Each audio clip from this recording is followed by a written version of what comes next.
Bible తెరిచి లోకస్వార్త 5వ అధ్యాయము 1వ వచనం చదువుతున్నాను. లోకస్వార్త 5వ అధ్యాయం 1వ వచనం. జనసమూహము దేవుని వాక్యం వినుచు ఆయన మీద పడుచుండగా ఆయన గిన్నెసెరతు సరస్సు తీరమున నిలిచి ఆ సరస్సు తీరమున 2 దోణులు చూచాను. జాలరులు వాటిలో నుండి దిగి తమ వలలు కడుగునుచుండేవి. ఆయన దోణిలో సీమోనుదైన ఒక దోణి ఎక్కి ధైర్యం నుండి కొంచెం త్రోయమని అతన్ని అడిగి కూర్చుండి దోణిలో నుండి జనసమూహమును బోధించుచుండేది. ఆయన బోధించిన చాలించిన తర్వాత, నీవు దోణిని లోతునకు నడిపించి చేపలు పట్టుటకు మీ వలలు వేయుడని సీమోనుతో చెప్పగా, సీమోను ఏలినవాడా, రాత్రంతా మేము ప్రయాసపడుతుంది కానీ మాకేమీ దొరకలేదు. ఆయన నీ మాట చెప్పిన వలలు వేతుమని ఆయనతో చెప్పాను. వారు అలాగూ వేసి విస్తారమైన చేపలు పట్టేది. అందుచేత వారు వలలు పినిగిపోవచ్చుండగా వారు వేరొక దోణిలోనున్న తమ పాలివారు వచ్చి తమకు సహాయం చేయవాలని వారికి సంధులు చేసిరి. వారు వచ్చి 2 దోణిలు మునిగినట్లు నింపిరి. సీమోను పేతురు అది చూసి యేసు మోకాల ఎదుట సాగిలపడి, ప్రభువా, నన్ను విడిచిపోము, నేను పాపాత్ముడని చెప్పాను. ఏలయనగా వారు పట్టిన చేపల రాశికి అతడును అతనితో కూడా ఉన్న వారందరూ విస్మయం పొందిరి. అలాగున సీమోనుతో కూడా పాలివారిని ఆయన జెబెదయి కుమారులకు యాకోబును యోహానును విస్మయం పొందిరి. అందుకు యేసు, భయపడకుము, ఇప్పటి నుండి నీవు మనుషులను పట్టువాడవేందు అని సీమోనుతో చెప్పాను. వారు దోణిలను దరికి చేర్చి సమస్తమును విడిచిపెట్టి ఆయనను వెంబడించిరి. దేవుడి వాక్యం దీవించిన గాక. చిన్న ప్రార్థన చేసుకుందాం. మహోన్నతుడ, సర్వశక్తిమంతుడ, సర్వాధికారి, జీవంగల ప్రభువా, కృపగలమైన యేసు నీ పరిశుద్ధమైన నామముకు స్తుతులు స్తోత్రాలు చెల్లిస్తూ ఉన్నాం. ఇంతవరకు పాట ద్వారా నేను ఆరాధించాం, గణపరిచాం ప్రభువా. ఓ దేవ, ఇప్పుడు నీ వాక్య భాగంలో వెళ్తూ ఉండగా నీవు ఈ వాక్యం మాకు విరవండి ప్రభువా. మేము ప్రభు గ్రంథం అయితే తెరవగలము కానీ, పేజీలు అయితే తిప్పగలము కానీ, అక్షరాలు అయితే చదవగలుగుతాం కానీ ప్రభువా. దేవ, దీన్ని అనువాదం చేసేవాడు నీ పరిశుద్ధాత్మైన నీవే వచ్చి ఈ అనువాదం మాకు చేయండి ప్రభువా. ఈ అనువాదం మాకు పూర్తిగా విపులీకరించండి ప్రభువా. ఎందుకొరకు దీన్ని రాసిపెట్టి ఉంచావు, ఏ ఉద్దేశం కొరకు మాకు బైబిల్ ఇచ్చావు ప్రభువా. ఓ, మేము దాన్ని గ్రహించడానికి మా హృదయాలు, మా మనోనేత్రాలు పరిపూర్ణంగా తెరవమని ప్రార్థిస్తున్నాము. వచ్చిన ప్రతి బిడ్డను మీరు అభిషేకించండి. నీ వాక్యం ద్వారా వారి జీవితాల్లో మేలు పొందుకుందరు కాక, వారి జీవితాల్లో నీ స్థానం చూసుకొని నీవు వారిపైన చూపించిన కృపను వారు గుర్తించుదురు గాక.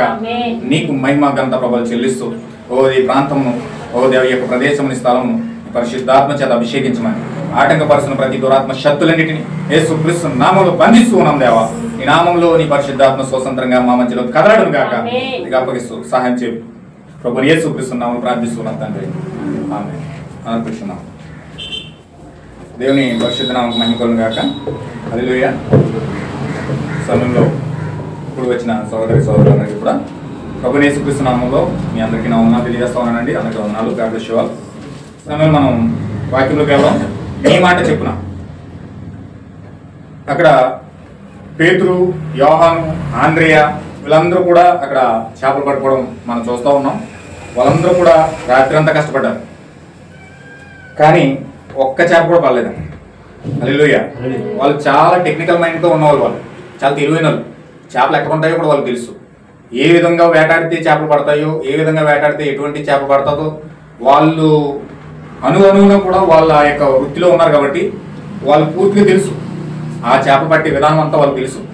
కానీ రాత్రి అంతా కష్టపడ్డారు, కానీ ఒక్క చేప కూడా వారికి పడలేదు.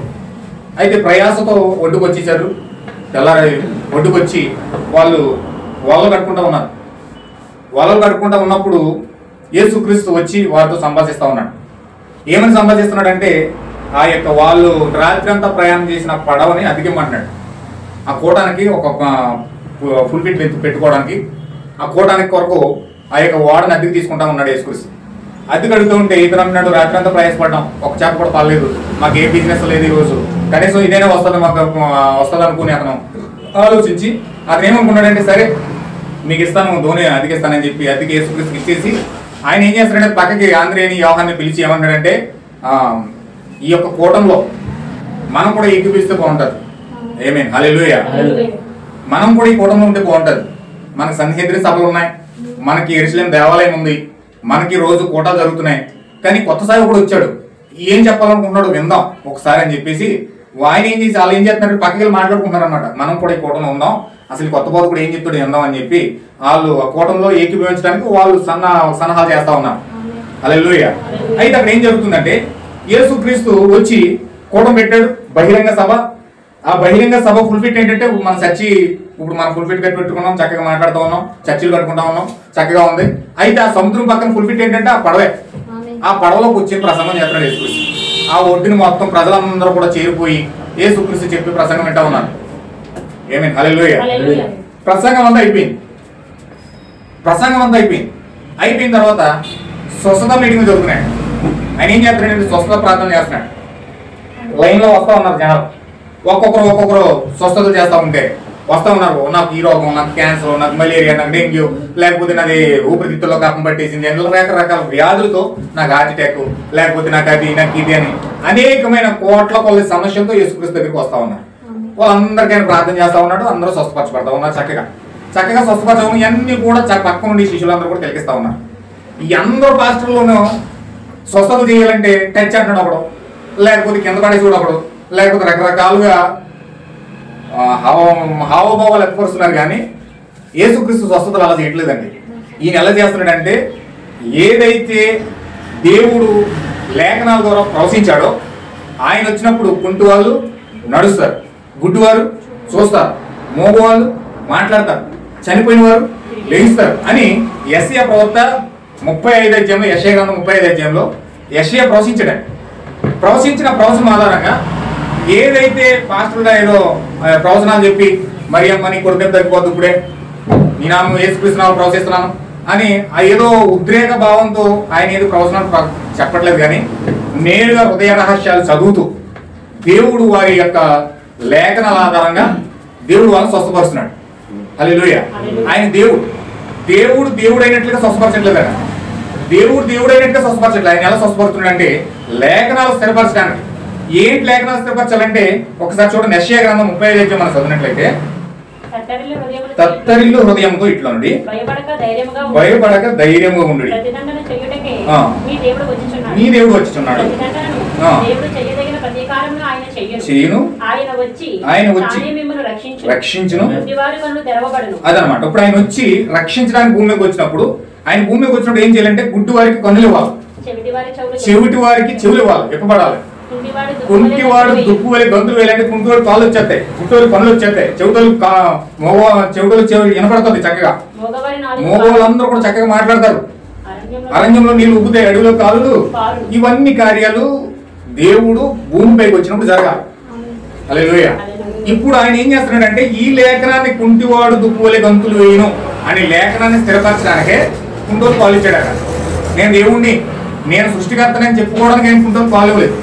కుంటోలు కాలు ఎందుకు ఇచ్చాడంటే యెషయా 800 సంవత్సరాల క్రితమే యేసుక్రీస్తు రాకముందే ముందుగానే ప్రవచించాడు. ఆయన భూమిపైకి వచ్చినప్పుడు ఏమైనా సూచనిస్తాడంటే ఆయన ఏ విధంగా మనం కనుగోవాలంటే కుంటి వారికి కాళ్ళు ఇస్తాడు, గుడ్డి వారికి చూపిస్తాడు, మోగు వారికి మాట ఇస్తాడు అని యెషయా ప్రవచించిన ప్రవచనం ఆధారంగా తీసుకుని యేసుక్రీస్తు ఏం చేస్తున్నాడంటే ఒక్కొక్కరిని కూడా కుంటి వారికి కాళ్ళు ఇస్తున్నాడు, గుడ్డి వారికి కన్నులు ఇస్తున్నాడు, చెవిటి వారికి వినికిడి దయచేస్తా ఉన్నాడు, అలాగే మోగు వారికి మాటిస్తా ఉన్నాడు. ఈ కార్యాలు ఎందుకు ఇది చేస్తున్నాడు అంటే లేఖనాలు స్థిరపరుస్తున్నాడు. ఎప్పుడైతే అలా స్థిరపరుస్తున్నాడో లేఖనాలన్నీ చూస్తున్నాడు. మోనున్న పేతురు, ఆంద్రేయ, యోహాను విస్మయం పొందుతున్నారట. ఏంటినా ఇప్పటి వరకు ఎవరు కూడా కుంటోలు కాలు ఇవ్వలేదే, ఏ పాస్టర్ ప్రార్థన చేసినా కుంటోలు కాలు రాలేదు, ఏ పాస్టర్ ప్రార్థన చేసినా గుంటోడు కళ్ళు రాలేదు, ఏ పాస్టర్ ప్రార్థన చేసినా చచ్చిపోయిన వాళ్ళు ఎరలేదు, ఏ పాస్టర్ ప్రార్థన చేసినా మోగోడు మాట రాలేదు. ఈయన వచ్చినప్పుడు జరుగుతున్నాయి. అంటే 800 సంవత్సరాల క్రితం యెషయా ప్రవక్త ప్రవచించాడు ఇలాగని. అంటే దేవుడు భూమిపైకి వస్తే ఖచ్చితంగా కార్యాలు జరుగుతాయి. ఆయన ఎవరో కాదు, ఈయనే దేవుడు, ఈయనే ఈ మెస్సియా, ఈయనే క్రీస్తు అని ఎప్పుడైతే వాళ్ళ యొక్క కళ్ళు పరిపూర్ణంగా తెరవబడ్డాయో వెంటనే వాళ్ళ వలలన్నీ కూడా అక్కడ పడేసి యేసుక్రీస్తుని వెంబడించడానికి సిద్ధపడ్డారు. హల్లెలూయా. దేవుని మహిమ కలుగును గాక. అయితే ఇక్కడ మనం చూడవలసిన కార్యాలు ఏంటంటే కొన్ని కార్యాలు మనం ఇక్కడ చూద్దాం. కొన్ని కార్యాలు దేవుడు మనం బయలుపరచాలి. అయితే వీళ్ళు ఆయన చేసిన సూచన బట్టి, ప్రవక్తలు ప్రవచించిన ప్రవచనాలు బట్టి ఆ వచ్చిన మెస్సియాని చూసి గుర్తించి ఆయన వెంబడించడానికి సిద్ధపడ్డారు. కానీ అక్కడ ఉన్న శాస్త్రులు, పరిసయ్యులు, సదుకాయులు. శాస్త్రులు అంటే ఎవరంటే శాస్త్రం బాగా తెలిసిన వాళ్ళు, పరిసయ్యులు అంటే ఎవరంటే బాగా పాస్టర్ పండితులు అనమాట, బిషప్లు అనమాట. అలాంటి వాళ్ళందరూ కూడా ఏకమై యేసుక్రీస్తు దగ్గరికి వచ్చి వాళ్ళు ఏమడుగుతున్నారంటే యేసుక్రీస్తు దగ్గరికి వచ్చి చూడండి ఒకసారి మత్తయి సువార్త 16 అధ్యాయం 1వ వచనం చదువుతాం. ఇవాళ నాకు సబ్జెక్ట్ మీరు పట్టుకోవాలి. క్లారిటీగా కొన్ని విషయాలు నేను చెప్పాలనుకుంటా ఉన్నాను. పరిశుద్ధాత్మ మీకు పూర్తిగా బయలుపరచాలని ప్రార్థన చేస్తా ఉన్నాను. హల్లెలూయా. పట్టుకోండి కొన్ని విషయాలు. మత్తయి సువార్త 16 అధ్యాయం 1వ వచనం చదువు. అప్పుడు పరిసయ్యులను సదుకాయులను వచ్చి ఆయనను శోధించినప్పుడు ఆకాశం నుంచి ఒక సూచక్రియను తమకు చూపుమని ఆయన అడుగుగా ఆయన ఇట్లా సాయంకాలమున మీరు ఆకాశం ఎర్రగా ఉన్నది కనుక వర్షం కురవడానికి ఉదయం ఆకాశం ఎర్రగా మబ్బుగా ఉన్నది కనుక మనం సాధారణంగా ఆకాశం వైపు చూసి మొబైల్ రే బాబు ఇలా వర్షం వచ్చేద్దని చెప్తాం. మబ్బులు పడుతున్నాయంటే అక్కడ ఉరుముతున్నాయంటే మెరుపులు వస్తున్నాయంటే ఈ రోజు ఖచ్చితంగా వర్షం వచ్చేద్దని ఆకాశం చూసి ఆటోమేటిక్గా వాతావరణం చూసి గాలి చూసి మనం అంచనా వేసి చెప్తాం.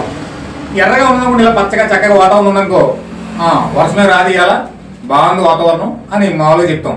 కానీ ఆకాశ వైఖరి మనం వివేచించగలుగుతాం. కానీ ఈ కాలం యొక్క సూచనను మీరు వివేచింపలేరు. వ్యభిచారులైన చెడ్డతరము వారు సూచక్రియ అడుగుతున్నారు. అయితే యోనాను కూర్చుని సూచక్రియే గాని మరి ఏ సూచక్రియ వారికి అనుగ్రహింపబడదని వారితో చెప్పి వారిని విడిచి వెళ్ళిపోయాను. ఈ రోజు నా మెసేజ్ ఏంటంటే అంత్యకాలం యొక్క సూచన. హల్లెలూయా. ఈ రోజు నేను చెప్పబోయే మెసేజ్ యొక్క అంశం ఏంటంటే అంత్యకాలం యొక్క సూచన. ఈ అంత్యకాలం యొక్క సూచన కోసమే ఇక్కడ ప్రత్యేకంగా ప్రభువు యేసుక్రీస్తు మాట్లాడుతూ ఉన్నాడు. ఈ అంత్యకాలంలో ఏం జరగబోతూ ఉందో ఖచ్చితంగా దేవుని యొక్క కుమారులు కుమార్తెలు దాన్ని గుర్తిస్తారు, దాన్ని కనుగొంటారు. దాన్ని పూర్తిగా వెంబడించడానికి వాళ్ళ హృదయాలు తెరవబడి ప్రత్యక్షపరచబడిన వాక్యాన్ని వాళ్ళు వెంబడించడానికి వారు మనస వాచ కర్మన పూర్తిగా వారు ప్రాణాత్మ శరీరాలు పూర్తిగా సమర్పించుకుని వాక్యాన్ని వెంబడించడానికి పూర్తి సన్నద్ధులు అవుతారు. ఆమేన్. హల్లెలూయా. ఎలాగైతే పేతురు గొప్ప ఆస్తిపరుడు అండి, చాలా కోటీశ్వరుడు. సముద్రంలో ఒక పడవ చేయాలంటే కొన్ని కోట్లు ఖర్చు పెడితే కానీ పడవ తయారవచ్చు. అలాంటి ఉన్నతమైన వ్యక్తి, చాలా ఉన్నతమైన వ్యక్తి అండి, చాలా ధనవంతుడు. ఆ యొక్క సముద్రంలో బిజినెస్ అంటే బోల్డ్ సంపాదన అని చాలా సంపాదన వాళ్ళు సంపాదిస్తారు. రోజు వారు సంపాదించే సంపాదనే. ఇల్లారంటే వేటకి వెళ్ళారంటే పెద్ద పెద్ద తిమింగలాలు పట్టుకుంటారు, పెద్ద పెద్ద రకరకాల చేపలన్నీ పట్టుకొని చంపుకుంటూ ఉంటారు. పెద్ద బిజినెస్ వాళ్ళది. కానీ ఎప్పుడైతే యేసుక్రీస్తును వాళ్ళు చూశారో, యేసుక్రీస్తు వారితో ఎప్పుడైతే మాట్లాడాడో, ఆ యొక్క స్వరం ఎప్పుడైతే వాళ్ళు విన్నారో, వాళ్ళు వెంటనే వాళ్ళు వలలకు వదిలేశారు, వారి పడవకు వదిలేశారు, వారి కుటుంబాలు వదిలేశారు, వారి జీవితాలన్నీ పక్కన పెట్టేసి మా సర్వస్వం అంతా యేసుక్రీస్తే అన్నట్టుగా వెంబడించడానికి ఆయన కూడా వెళ్ళిపోయారు. ఎవరైనా అనుకుంటారు వీళ్ళు పిచ్చి పట్టేసింది అంటారు బాబు, వీళ్ళకి ఏదో వచ్చి 4 మాటలు చెప్తే ఏకంగా మొత్తం ఇల్లు అన్ని మర్చిపోయి బిజినెస్ వదిలేసి మొత్తం అంతా వదిలేసి ఆయన వెనకాల వెళ్ళిపోయి ఏం చెప్పాడు, ఏం రాసి ఏముంది పెట్టి వేసి అక్కడ చేసేసాడు అనుకుంటారు. సహజంగా మనుషులు రకరకాల మాటలు మాట్లాడతారు. అయితే వాళ్ళకి ఏమైంది అన్నది ఒకసారి మనం చూడాలి. పేతురు అంత పెద్ద కోట్ల బిజినెస్ పెట్టుకుని ఒక్క మాట యేసుక్రీస్తు యొక్క స్వరం వినపడగానే ఆ కోట్ల బిజినెస్ అంతా పక్కన పెట్టేశాడు, వలని పక్కన పెట్టేశాడు, నన్ను వెంబడించండి ఆయన అంటే వెళ్ళిపోయాడు. ఏం జరిగింది అక్కడ? అసలు ఆయనకి ఏం జరిగింది? కుటుంబాన్ని విడిచిపెట్టేశాడు, పడవను విడిచిపెట్టేశాడు, వలను విడిచిపెట్టేశాడు, అన్ని విడిచిపెట్టేసి యేసుక్రీస్తును వెంబడించడానికి ఇతను సిద్ధపడిపోయాడు. ఆయనతో పాటు అందరూ వెళ్ళిపోయాడు, యోహాను వెళ్ళిపోయాడు. హల్లెలూయా. అక్కడ ఏదో జరిగింది. ఏం జరిగింది అన్నది మనం ఖచ్చితంగా మనం చూడాలి. చూస్తే ఖచ్చితంగా మనం కూడా ఒక నిర్ణయం వస్తాం. చూస్తే మనము కూడా పేతురు ఏదైతే పొందుకున్నాడో, పేతురు ఏదైతే చూడగలిగాడో ఆత్మ ద్వారా, దానిని మనము కూడా ప్రత్యక్షత ద్వారా ఆత్మ ద్వారా చూడడానికి దేవుడు అనుమతిస్తూ ఉంటాడు. హల్లెలూయా. అయితే ఈ రోజు ఖచ్చితంగా మనం కొన్ని విషయాలు మనం చూస్తే, వాక్యం ద్వారా మనకు కొన్ని విషయాలు మనం చూస్తే అసలు పేతురు ఏం పొందుకున్నాడో మనమే పొందుకోవడం అర్థమవుతుంది. హల్లెలూయా. చూడండి, ఈ సద్దుకాయలు పరిసయ్యులు యేసుక్రీస్తు దగ్గరికి వచ్చి ఏమడుగుతున్నారంటే, నువ్వు మెస్సీయా అంటున్నావు కదా, నువ్వు క్రీస్తు అంటున్నావు కదా, దేవుని నుంచి వచ్చిన దేవుడు కుమారుడు అంటున్నావు కదా, మనిషి కుమారుడు అని చెప్పుకుంటున్నావు కదా, మేము నిన్ను నమ్మునట్లుగా నీవే దేవుడు అని మాకు కనపరుచుకోవడానికి, నీవే క్రీస్తు అని మాకు కనపరుచుకోవడానికి మాకు ఆకాశం నుంచి మాకు ఒక సూచన కావాలంట. హల్లెలూయా. ఇది అంత విచిత్రంగా ఉందో చూడండి. యేసుక్రీస్తు భూమి మీద వచ్చి యెషయా ప్రవచించినట్టు కుంటోకి కాలు ఇచ్చాడు, గుడ్డోకి చూపించాడు, చనిపోయిన వాడు లేపాడు, మోగోకి మాటిచ్చాడు. ఆ సూచన సరిపోదండి వాళ్ళకి. భూమిపై క్రీస్తు వచ్చినప్పుడు ఈ కార్యాలు చేస్తాడని ముందుగానే యెషయా చెప్పాడు. చెప్పింది చెప్పినట్టుగానే ఆయన చెప్పిన లేఖనాల ప్రకారమే ఆ లేఖనాన్ని స్థిరపరచడానికి ఆయన వచ్చి గుడ్డోలు కళ్ళు ఇచ్చాడు, కుంటోలు చూపించాడు, మోగోలకు మాటిచ్చాడు. ఆ లేఖనాలు ఎప్పుడైనా వాళ్ళు చూసారో వాళ్ళు గుర్తుపట్టాలి, యెషయా ప్రవచించిన ప్రవచనం ఆధారంగా ఈ వ్యక్తి చేస్తా ఉన్నాడు. యెషయా ప్రవచించిన మెస్సీయా ఎవరో కాదు, ఈయనే. మన కళ్ళెదుటిగా ఉన్న ఈయనే ప్రభువు యేసుక్రీస్తే మెస్సీయా అయి ఉన్నాడు అని వారు కళ్ళారా చూసి దాన్ని కనుగోవాలి. హల్లెలూయా. ఈ రెవల్యూషన్ శిష్యులకు వచ్చింది కానీ ఈ సద్దుకేయులకు పరిచయలకు రాలేదు. వీళ్ళు వచ్చేమడుతున్నారంటే ఎన్ని సూచక్రియలు చేసినా వీళ్ళు ముందు వాళ్ళు ఏమంటారంటే ఇంకా మాకు ఆకాశం నుంచి చూసినప్పుడు చూపించంటున్నారు. అప్పుడు యేసుక్రీస్తు వాళ్ళు ఏమన్నారు తెలుసండి, ఆకాశం వైఖరి చూసి మీరు ఎర్రగా ఉంటే వర్షం రాదని, మొబ్బడితే వర్షం వస్తుందని చక్కగా మీరు వివేచిస్తారు కానీ ఈ కాలం యొక్క సూచన మీరు కనుగొనలేరు అన్నాడు ఆయన. హల్లెలూయా. ఏమన్నాడండి? ఈ కాలం యొక్క సూచన ఆయనే ఒక సూచన ఉన్నాడు. ఆయనే ఒక సూచన. ఏంట సూచన అంటే ఆయన వచ్చినప్పుడు ఏ కార్యాలు అయితే చెయ్యాలని ప్రవక్తలు ప్రవచించారో ఆ ప్రవచనాల ఆధారంగా ఆయన చేస్తా ఉన్నాడు. అదే ఒక సూచనకి. హల్లెలూయా. యేసయ్య ప్రవచించాడు. ఏమన్నాడంటే కన్యక గర్భవతి అయి కుమారుని కనును, ఆయనకి ఇమ్మానుయేలను పేరు పెట్టబడును అని ఎప్పుడైతే చెప్పాడో ఆ గాబ్రియల్ దూత ఏం చెప్తుందో తెలుసండి నాకు ఇక్కడ యేసయ్యకి అదే సూచన అన్నాడు. ఏంటి సూచన? గొర్రెల కాపలతో మాట్లాడుతూ ఆ దూత ఏం చెప్తుందంటే ఒక శిశువు పొత్తిగుడ్డలతో చుట్టబడి పశువుల తొట్టులో పరుండబెట్ట మీరు చూస్తారు. అదే మీకు సూచన. ఏంటా సూచన? ఒక శిశువు పొత్తిగుడ్డలతో, పొత్తిగుడ్డలు అంటే మీకు తెలుసు, పొత్తిగుడ్డలు అంటే ఎద్దులు ఎడ్ల బండి ఉంటుంది కదండి, ఎడ్ల బండికి కాడి కింద ఎడ్డుకి నలిగిపోకుండా, ఈపు నలిగిపోకుండా గుడ్డ పెడతారు అనమాట. కాడికిని ఆ ఎడ్డుకి మధ్యలో ఆ గుడ్డ పెడతారు. అది నల్లగా మాడిపోద్ది. ఆ యొక్క కర్రకని ఎద్దుకి మధ్యలో నల్లగా మాడిపోతుంది అనమాట. దాన్ని పొత్తుగుడ్డ అంటారు. అది పశువుల పాకలో పుడితే అక్కడ పుట్ట ఆయన చుట్టడానికి ఏ గుడ్డలు లేవు. పక్కింట్లోకి అడిగితే మాకు లేవన్నారు, ఎదురింట్లో అడిగితే మాకు లేవన్నారు. ఎవరు అడిగినా కనీసం క్లాత్ కూడా ఇవ్వలేదు, కనీసం స్థలం కూడా ఇవ్వలేదు. ఎవరు కూడా ఏ స్థలం కూడా చూపించడానికి వాళ్ళు ఇష్టపడలేదు.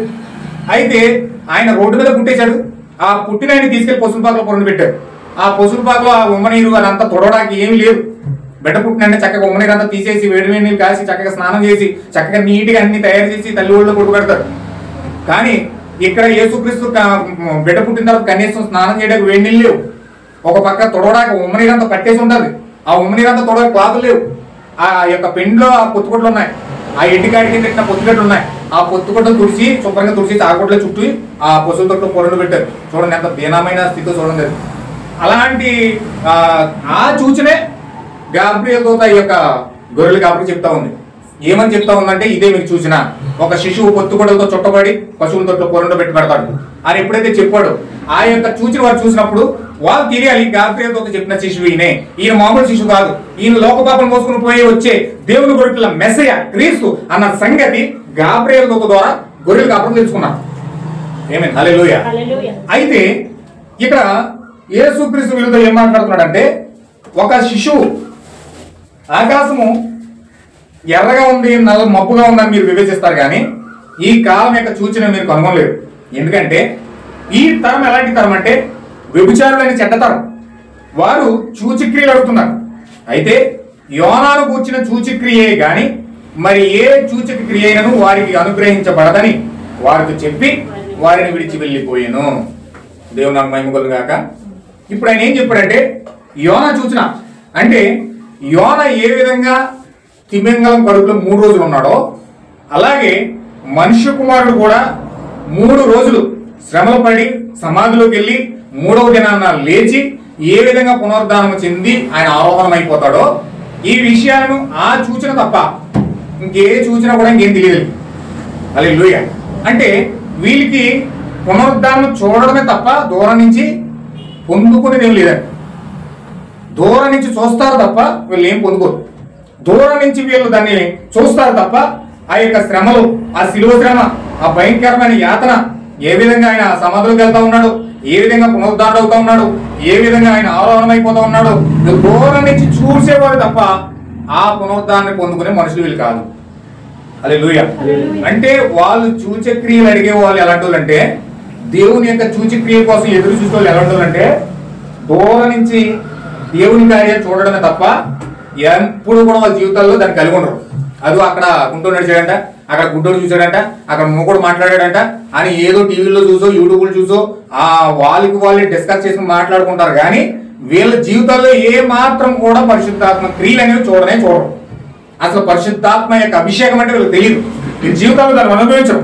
ఎందుకంటే వీళ్ళకి సూచక్రియలు కావాలి, అద్భుతాలు కావాలి కానీ తప్ప దేవుడు ఏమై ఉన్నాడో అన్న సంగతి వీళ్ళు పూర్తిగా పొందుకోవడానికి కానీ దాన్ని చేర్చుకోవడానికి కానీ వీళ్ళు ఇష్టపడరు. హల్లెలూయా. చూడండి ఇక్కడ ఆయన చెప్తా ఉన్నాడు, యేసుక్రీస్తు వారి దగ్గర మాట్లాడుతూ ఉన్నాడు. ఆయన శిష్యులు అందరికి వచ్చి రొట్టెలు తెచ్చుకోవడానికి మరిచి అప్పుడు యేసు చూచుకోండి, పరిసయ్యులు సద్దుకయ్యులను వారి పులిసిన పిండిని గురించి జాగ్రత్త పడదని వారితో చెప్పాను. కాగా వారు మనం రొట్టెలు తేనందం కదా తమలో తాము ఆలోచించుకొని ఉండేది. యేసు అది ఎరిగి, అల్ప విశ్వాసులారా, మన యొక్క రొట్టెలు లేవని మీరు ఎందుకు ఆలోచించుకుంటున్నారు? మీరు ఇంకా గ్రహింపలేదా? 5 రొట్టెలు 5,000 మందికి పంచిపెట్టినప్పుడు ఎన్ని గంపలు ఎత్తురో అది అయినను, 7 రొట్టెలు 4,000 మందికి పంచినప్పుడు ఎన్ని గంపలు ఎత్తురో అది అయినను మీకు జ్ఞాపకం లేదా? నేను రొట్టెలు గూర్చి మీతో చెప్పలేదని మీరు ఎందుకు గ్రహింపరు? పరిసయ్యులు సద్దుకయ్యులను వారి పులిసిన పిండి గూర్చి జాగ్రత్త పడుడు అని చెప్పాను. అప్పుడు రొట్టెలు పులిసిన పిండిని గూర్చి కాదు కానీ పరిసయ్యులు సద్దుకయ్యులను అను వారి బోధన గూర్చి జాగ్రత్త పడుడని ఆయన తమతో చెప్పినని వారు గ్రహించిరి. ఇక్కడ యేసుక్రీస్తు వారితో మాట్లాడుతున్న విషయాలు వారు గ్రహించలేకపోతా ఉన్నారు, వారు పట్టుకోలేకపోతా ఉన్నారు. వారు దేనికోసం మాట్లాడుతున్నారంటే యేసుక్రీస్తు బోధ కోసం మాట్లాడుతున్నాడు. శాస్త్రులు చెప్పే బోధ, సద్దుకయ్యులు చెప్పే బోధ, పరిసయ్యులు చెప్పే బోధ, ఆ బోధన కోసం మీరు జాగ్రత్త పడమన్నాడు. వీళ్ళేమో ఇలా తెంగరలో చూడండి. యేసుక్రీస్తు బోధ కోసం మాట్లాడుతుంటే యేసుక్రీస్తు మమ్మల్ని తిట్టేస్తున్నాడు.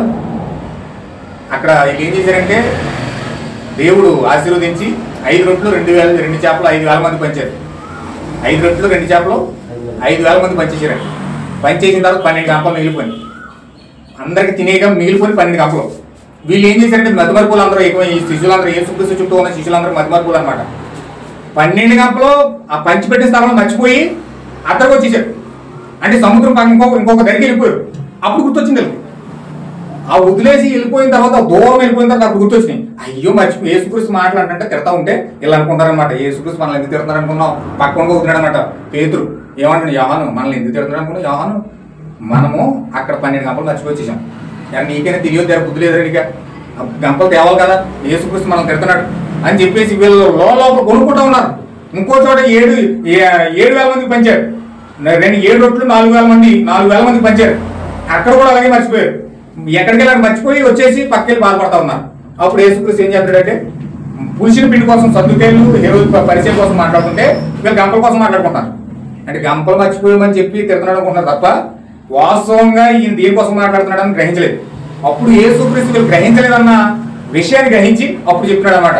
ఏమని అన్నాడంటే, నేను చెప్పేది రొట్టెల కోసం కాదు, సద్దుకయ్యులు హేరోదీలు బోధిస్తున్న పరిసయ్యులు బోధిస్తున్న బోధ కోసం మీరు జాగ్రత్త పడండి అని స్పష్టంగా యేసుక్రీస్తు వాళ్ళకి చెప్పడం జరుగుతుంది. ఎందుకు ఈ సద్దుకయ్యులు పరిసయ్యులు బోధ కోసం జాగ్రత్త పడమన్నాడు? ఏంటి సద్దుకయ్యులు పరిసయ్యుల యొక్క బోధ ఏంటి?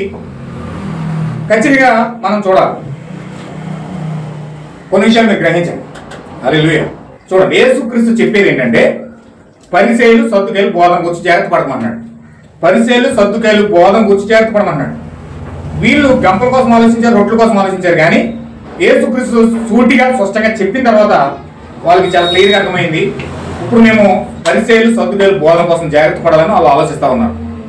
ఏంటంటే మొదటిగా అక్కడలో ప్రభు యేసుక్రీస్తు యొక్క పరిచర్య అంతా కూడా లేఖనాలపై ఆధారపడి ఉంది. ఆయన ప్రజలను ఏదో మెప్పు కోసమో లేకపోతే పేరు కోసమో లేకపోతే పలుకుబడి కోసమో ఎవరిని దేవుడు స్వస్థపరచలేదు. కానీ ఆయన అధికారంతో ప్రవక్తల యొక్క లేఖనాలను నెరవేరుస్తూ ఉన్నాడు. అందరు భాషలో బోధించట్లేదు. ఈయన అందరూ చెప్పినట్టుగా ఆ కోవాలని చెప్పట్లే. దేవుడిని దీవించును గాక, దేవుడిని ఆశీర్వదించును గాక అని ఏదో ఆశీర్వాదాలు కుమరించడానికి రాలేదు. ఈయన ఆ విధంగా మాట్లాడతా. ఈ మాటలన్నీ కూడా వెరైటీగా ఉన్నాయి. అందరూ కూడా ఆశీర్వాదాలు వాగ్దానాల మీద పోతా ఉన్నారు. కానీ ఆశీర్వాదాలు వాగ్దానం ఒకట్లా, ఈయనే నేరుగా పట్టుకొచ్చేసాడు.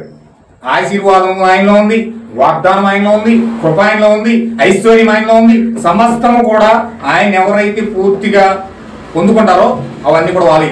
ఆమేన్. హల్లెలూయా. అయితే ఈయన ఏం చేస్తున్నాడంటే ప్రవక్తల యొక్క లేఖనాలు స్థిరపడుతూ ఉన్నాడు.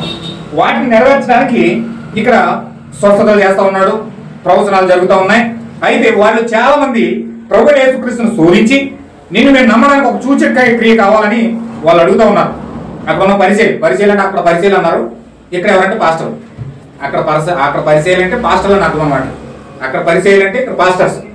ఇక్కడ మన పాస్టర్లు ఎలా ఉన్నారు, అక్కడ పరిచయలు ఎలా ఉన్నారు. మరియు సద్దుకైలు అంటే పునరుద్ధానం లేదని వాళ్ళు బోధిస్తారు. అంటే ఈ యొక్క సద్దుకైలు ఏం బోధిస్తారంటే వాళ్ళ కోసం ఎందుకు జాగ్రత్త పడమని యేసుక్రీస్తు చెప్తున్నాడంటే, ఈ సద్దుకైలు బోధ ఏంటంటే చచ్చిపోయిన తిరిగి లేవరు, చచ్చిపోయిన వాళ్ళు తిరిగి లేవరు, పునరుద్ధానం లేదు. ఆ పునరుద్ధానం లేదన్నారంటే రేపు పొద్దున యేసుక్రీస్తు కూడా సమాధి నుంచి లేచాడని కూడా నమ్మరాదు. యేసుక్రీస్తు సమాధి నుంచి లేచాడు, ఆయన పునరుద్ధానం జరిగింది అని చెప్పినా కూడా నమ్మరాదు. హల్లెలూయా. ఇది సద్దుకైలు బ్యాచ్. అంటే చచ్చిపోయినాడు వచ్చి ఎలా మాట్లాడతాడు, పునరుద్ధానం ఎలా జరిగింది, పునరుద్ధానం లేదు, చచ్చిపోయినాడు తిరిగి లేగడం అని చెప్పేవాడు ఎవరైతే ఉన్నారో అది సద్దుకైలు బ్యాచ్. అది సద్దుకైలు ఏం చేస్తారంటే పునరుద్ధానం లేదు, చచ్చిపోయిన తిరిగి లేవరు అని వాళ్ళు చెప్తూ ఉంటారు. హల్లెలూయా. వాళ్ళ బోధ ఏంటంటే అది, వాళ్ళ బోధ పునరుద్ధానం లేదని బోధిస్తారు. పరిసయ్యుల బోధ ఏమో పునరుద్ధానం ఉందని బోధిస్తారు. వాళ్ళు చచ్చిపోయిన లేపుతారని పరిసయ్యులు బోధిస్తారు, చచ్చిపోయిన లేగరని చెప్పి సద్దుకైలు బోధిస్తారు. వీళ్ళు రకరకాల తారతమ్యాలు పెట్టుకుని వీళ్ళు వాదోపవాదాలు చేసుకుంటూ వెళ్తున్నారు. ఇప్పుడు మాదే సత్యమని సద్దుకైలు అంటున్నారు, మాదే సత్యమని పరిసయ్యులు అంటున్నారు. ఇప్పుడు చూడండి, ఇంచుమించు 45,000 రకాల సంఘాలు ఉన్నాయి.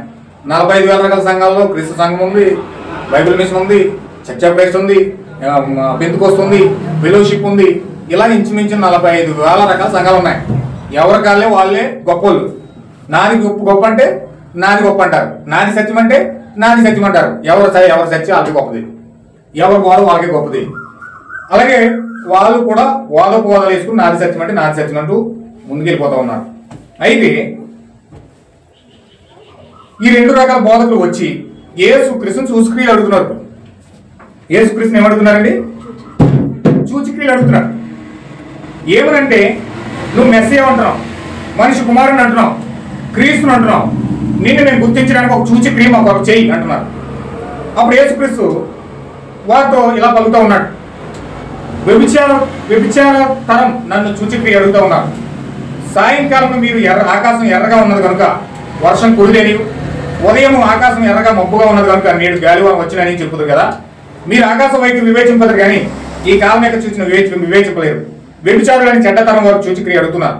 అయితే యోనా గురించిన సూచక్రియే కానీ మరి ఏ సూచక్రియ అయినను వాళ్ళకి అనుగ్రహింపబడదని వారితో చెప్పి వారు నడిచి వెళ్ళిపోయింది. ఈ కాలంలో ప్రజలు ఏం వెతుకుతూ ఉన్నారు?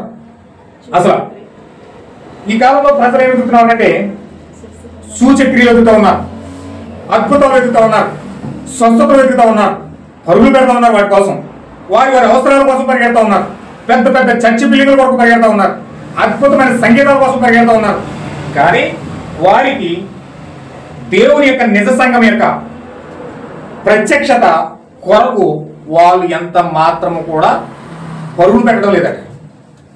దేవుని యొక్క ప్రత్యక్షత పొందుకోవాలి, దేవుడు నా హృదయంలోకి రావాలి, దేవుని బట్టి నేను జీవించాలి, దేవుళ్ళని మారాలి, దేవుని యొక్క గుణలక్షణాలు నా జీవితంలో ఉండాలి అనే ఒక లక్ష్యంతో పరిగెట్టట్లేదంటే దేంతో పరిగెడుతున్నారు?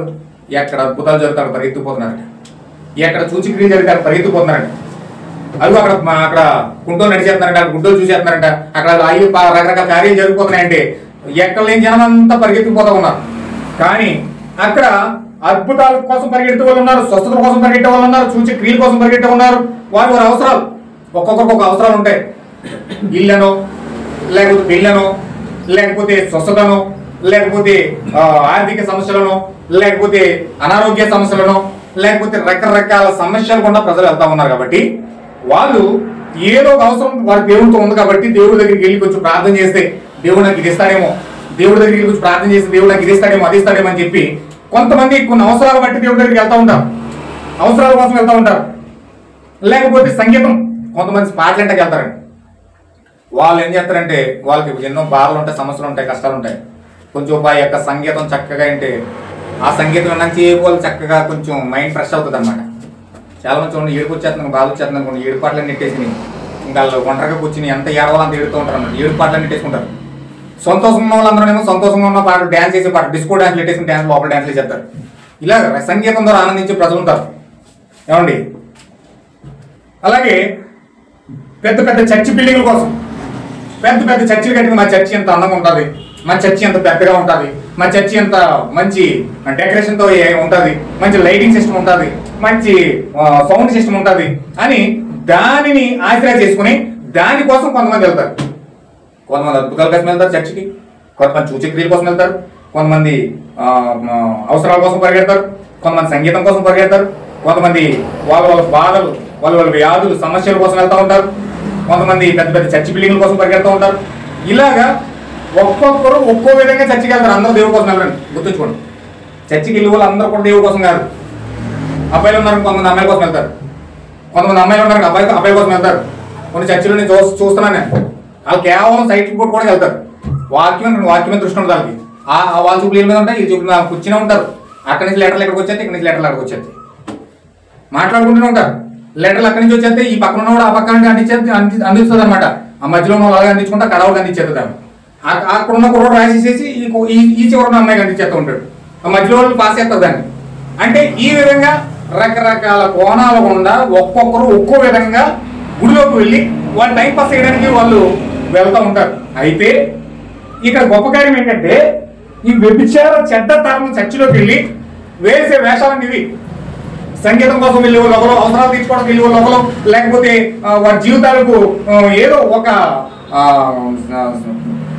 వారి జీవితాన్ని ఉపశమనం పొందుకోవడం కోసమే చర్చిలో అడుగు పెడతారు.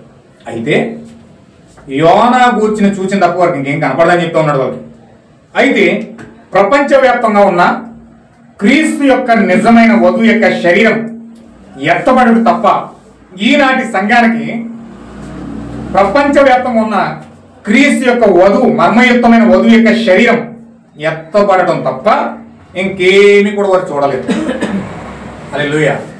వీళ్ళలాగే టైంపాస్ చేసేస్తారు. ఏమన్నా వింటున్నారు నా మాట? కొంచెం గ్రహించండి, నేను స్పీడ్కి వెళ్దాం, కొన్ని విషయాలు పట్టుకోండి. ఈరోజు క్రైస్తవులు అండి చర్చిలకి వెళ్ళి టైంపాస్ చేస్తారు. అవసరాల కోసం వెళ్ళి వాళ్ళు అవసరాల కోసం వెళ్తారు, సంగీతం కోసం వెళ్ళి వాళ్ళు సంగీతం కోసం వెళ్తారు, చర్చి బిల్డింగ్ల కోసం వెళ్ళి వాళ్ళు చర్చి బిల్డింగ్ల కోసం వెళ్తారు, లేకపోతే పాటలు పాడే వాళ్ళు పాటల కోసం వెళ్తూ ఉంటారు, లేకపోతే వాళ్ళు పలుకుబడులు కొంతమంది పెద్ద పెద్ద ఎంత లవ్ బంగారం వేసుకొచ్చి మా బంగారం చూసావా బంగారం చూపించడానికి వెళ్తారు. కొంతమంది మంచి ఒక 10-20 పొట్టుచీరలు కట్టుకుని మా యొక్క పొట్టుచీరలు చూసావా అని చూపించడానికి కొంతమంది వెళ్తారు, వాళ్ళ అందాలు చూపించడానికి కొంతమంది వెళ్తారు. వారు రకరకాల స్థితిగతులు కూడా చర్చికి వెళ్తూ ఉంటారు. అయితే వీరికి చివరి కాలంలో దేవుని యొక్క పిల్లలు, ప్రపంచవ్యాప్తంగా ఉన్న నిజమైన దేవుని యొక్క సంఘం, మర్మయుక్తమైన దేవుని యొక్క సంఘం ట్రాన్స్ఫర్మేషన్ అయ్యి రూపాంతరపరచబడి వాళ్ళు ఒకేసారి దేవుని యొక్క శక్తిని పొందుకొని మధ్యాకాశం వెళ్ళిపోతారు. చూసారా, ఎత్తబడి జరుగుతూ ఉంటారు. దేవుని పిల్లలు ఎత్తబడిపోతూ ఉన్నారు. అక్షయతం ధరించుకొని వాళ్ళు మధ్యాకాశంకి వెళ్ళిపోతూ ఉన్నారు పిల్లలు, దేవుని పిల్లలు. అటువంటి దేవుని పిల్లలు ఎత్తబడుతున్నప్పుడు వారిని చూడడమే వారికి చూసినట్టు. అంటే చూస్తున్నారంటే అర్థం ఏంటండి? వారు ఎత్తబాటు కోల్పోయారు. దేవుని యొక్క నిజమైన సంఘముగా వాళ్ళు ఉండలేకపోయారు. దేవుని యొక్క నిజమైన మర్మయుక్తమైన శరీరంలో వాళ్ళు లేరు. వారు నిజమైన భక్తి చేయలేదు, నిజమైన వాక్యం వినలేదు, నిజమైన జీవితం వారు జీవించలేదు, నిజమైన దేవుని యొక్క సర్వ సత్యములకు వారు వెళ్ళలేదు. అందుచేత ఆ కారణం చేతే దేవుడు వారిని సంఘంగా సిద్ధపరచకుండా మహాశ్రమల కాలంలోకి వెళ్ళడానికి దేవుడు వారిని సిద్ధపరిచాడు. కాబట్టి వారు ఏం చేస్తారంటే ఆ యొక్క వధువును చూస్తూ, ఎత్తబడుతున్న వధువును చూస్తూ వీళ్ళు మహాశ్రమంలో కూడా పెడతారు. అంటే వీళ్ళు ఎక్కడికి వెళ్తున్నారండి? ఈ సమయం అంతా వృధా చేసి టైంపాస్ చేసి రకరకాల కార్యాల కోసం చర్చికి వెళ్ళిన వాళ్ళందరినీ కూడా దేవుడు మహాశ్రమంలోకి పంపించబోతా ఉన్నాడు. అంటే ఆ మహాశ్రమంలోకి వెళ్ళడానికి ఒక సూచన ఏంటంటే దేవుని పిల్లలు ఎత్తబడుతున్నప్పుడు చూస్తారన్నమాట. అంటే చూస్తున్నారంటే వీళ్ళు తప్పిపోయారని అర్థం. అయితే వీళ్ళు దేనికోసం పరిగెడుతున్నారు చూడండి. ఈ కాలంలో ఉన్న ప్రజలు దేనికోసం వెతుకుతున్నారు చూడండి. దేనికోసం వెతుకుతున్నారు? సూచక్రియల కోసం, అద్భుతాల కోసం, స్వస్థతల కోసం, అవసరాల కోసం, బిల్డింగ్ల కోసం, ఏమండి చర్చి బిల్డింగ్ల కోసం, సంగీతాల కోసం, అన్ని విధాలు పరిగెడుతున్నారు. కానీ వాక్యం కోసం పరిగెట్టలేకపోతాం. దేవుని మహిమకొను గాక. ఇప్పుడు ప్రపంచం యొక్క వైఖరి, వాతావరణం వైఖరి, ఖగోళం యొక్క వైఖరి అన్ని వారు వివరిస్తారు. కానీ ప్రభు యొక్క రాకడ, పరిశుద్ధాత్మ యొక్క బాప్తిజం కోసం సంఘంలోకి క్రీస్తు వచ్చి గడియ వారు తెలుసుకొనలేరు, వారు చెప్పలేరు. ఈ కాలం చూచిన వారికి బోధపడదు. ఈ గడి యొక్క వర్తమానం వారు గుర్తించలేరు. హల్లెలూయా.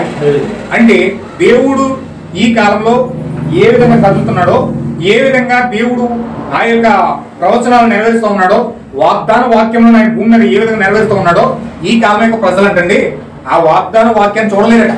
ఆ వాగ్దాన వాక్యాన్ని చూడడానికి బదులుగా వీళ్ళు ఏం చేస్తారంటే సంగీతాల్లో, బ్రేక్ డాన్స్ లో రకరకాల కార్యాలన్నీ చూడడానికి ఇష్టపడతారు కానీ, రకరకాల సూచక్రియలు, అద్భుతాలు, స్వస్థతలు వెతుకుతారు కానీ, వాళ్ళు వాటి కోసం పరిగెడతారు కానీ ఎంత మాత్రం కూడా ఈ గడి యొక్క వాగ్దానం కోసం వారు పరిగెట్టరు. హల్లెలూయా.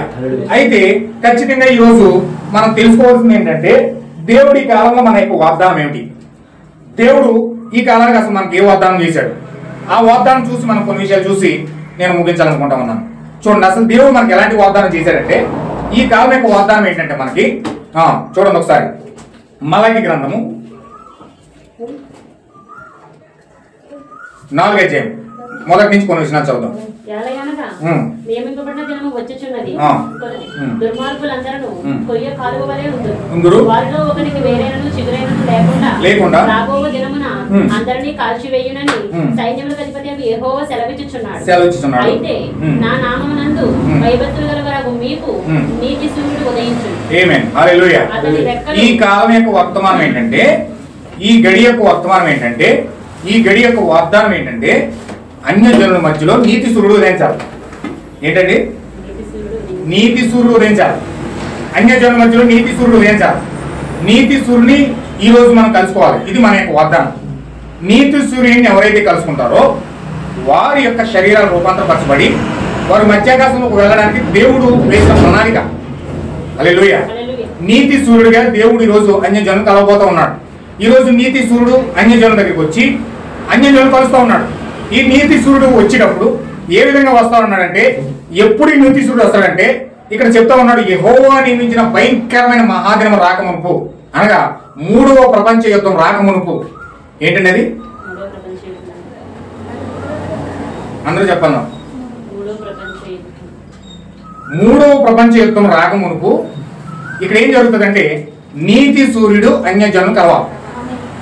3వ ప్రపంచ యుద్ధం రాకమునుపే నీతి సూర్యుడు అన్యజనులు కలుసుకోవాలి. అయితే 3వ ప్రపంచ యుద్ధం అనేది బైబిల్లో రాసి పెట్టాడు, ప్రకటన గ్రంథం ఉంటుంది. హర్మగెద్దోను యుద్ధం అది. ఈ హర్మగెద్దోను యుద్ధమే 3వ ప్రపంచ యుద్ధం. ఈ 3వ ప్రపంచ యుద్ధం రాక మునుపే క్రీస్తుని అన్యజనులు కలుసుకోవాలి. ఏమన్నా వింటున్నారా?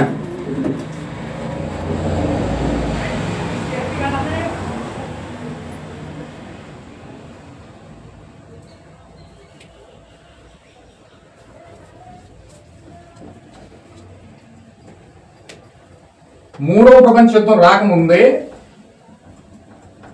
క్రీస్తుని అన్యజనులు కలుసుకోవాలి.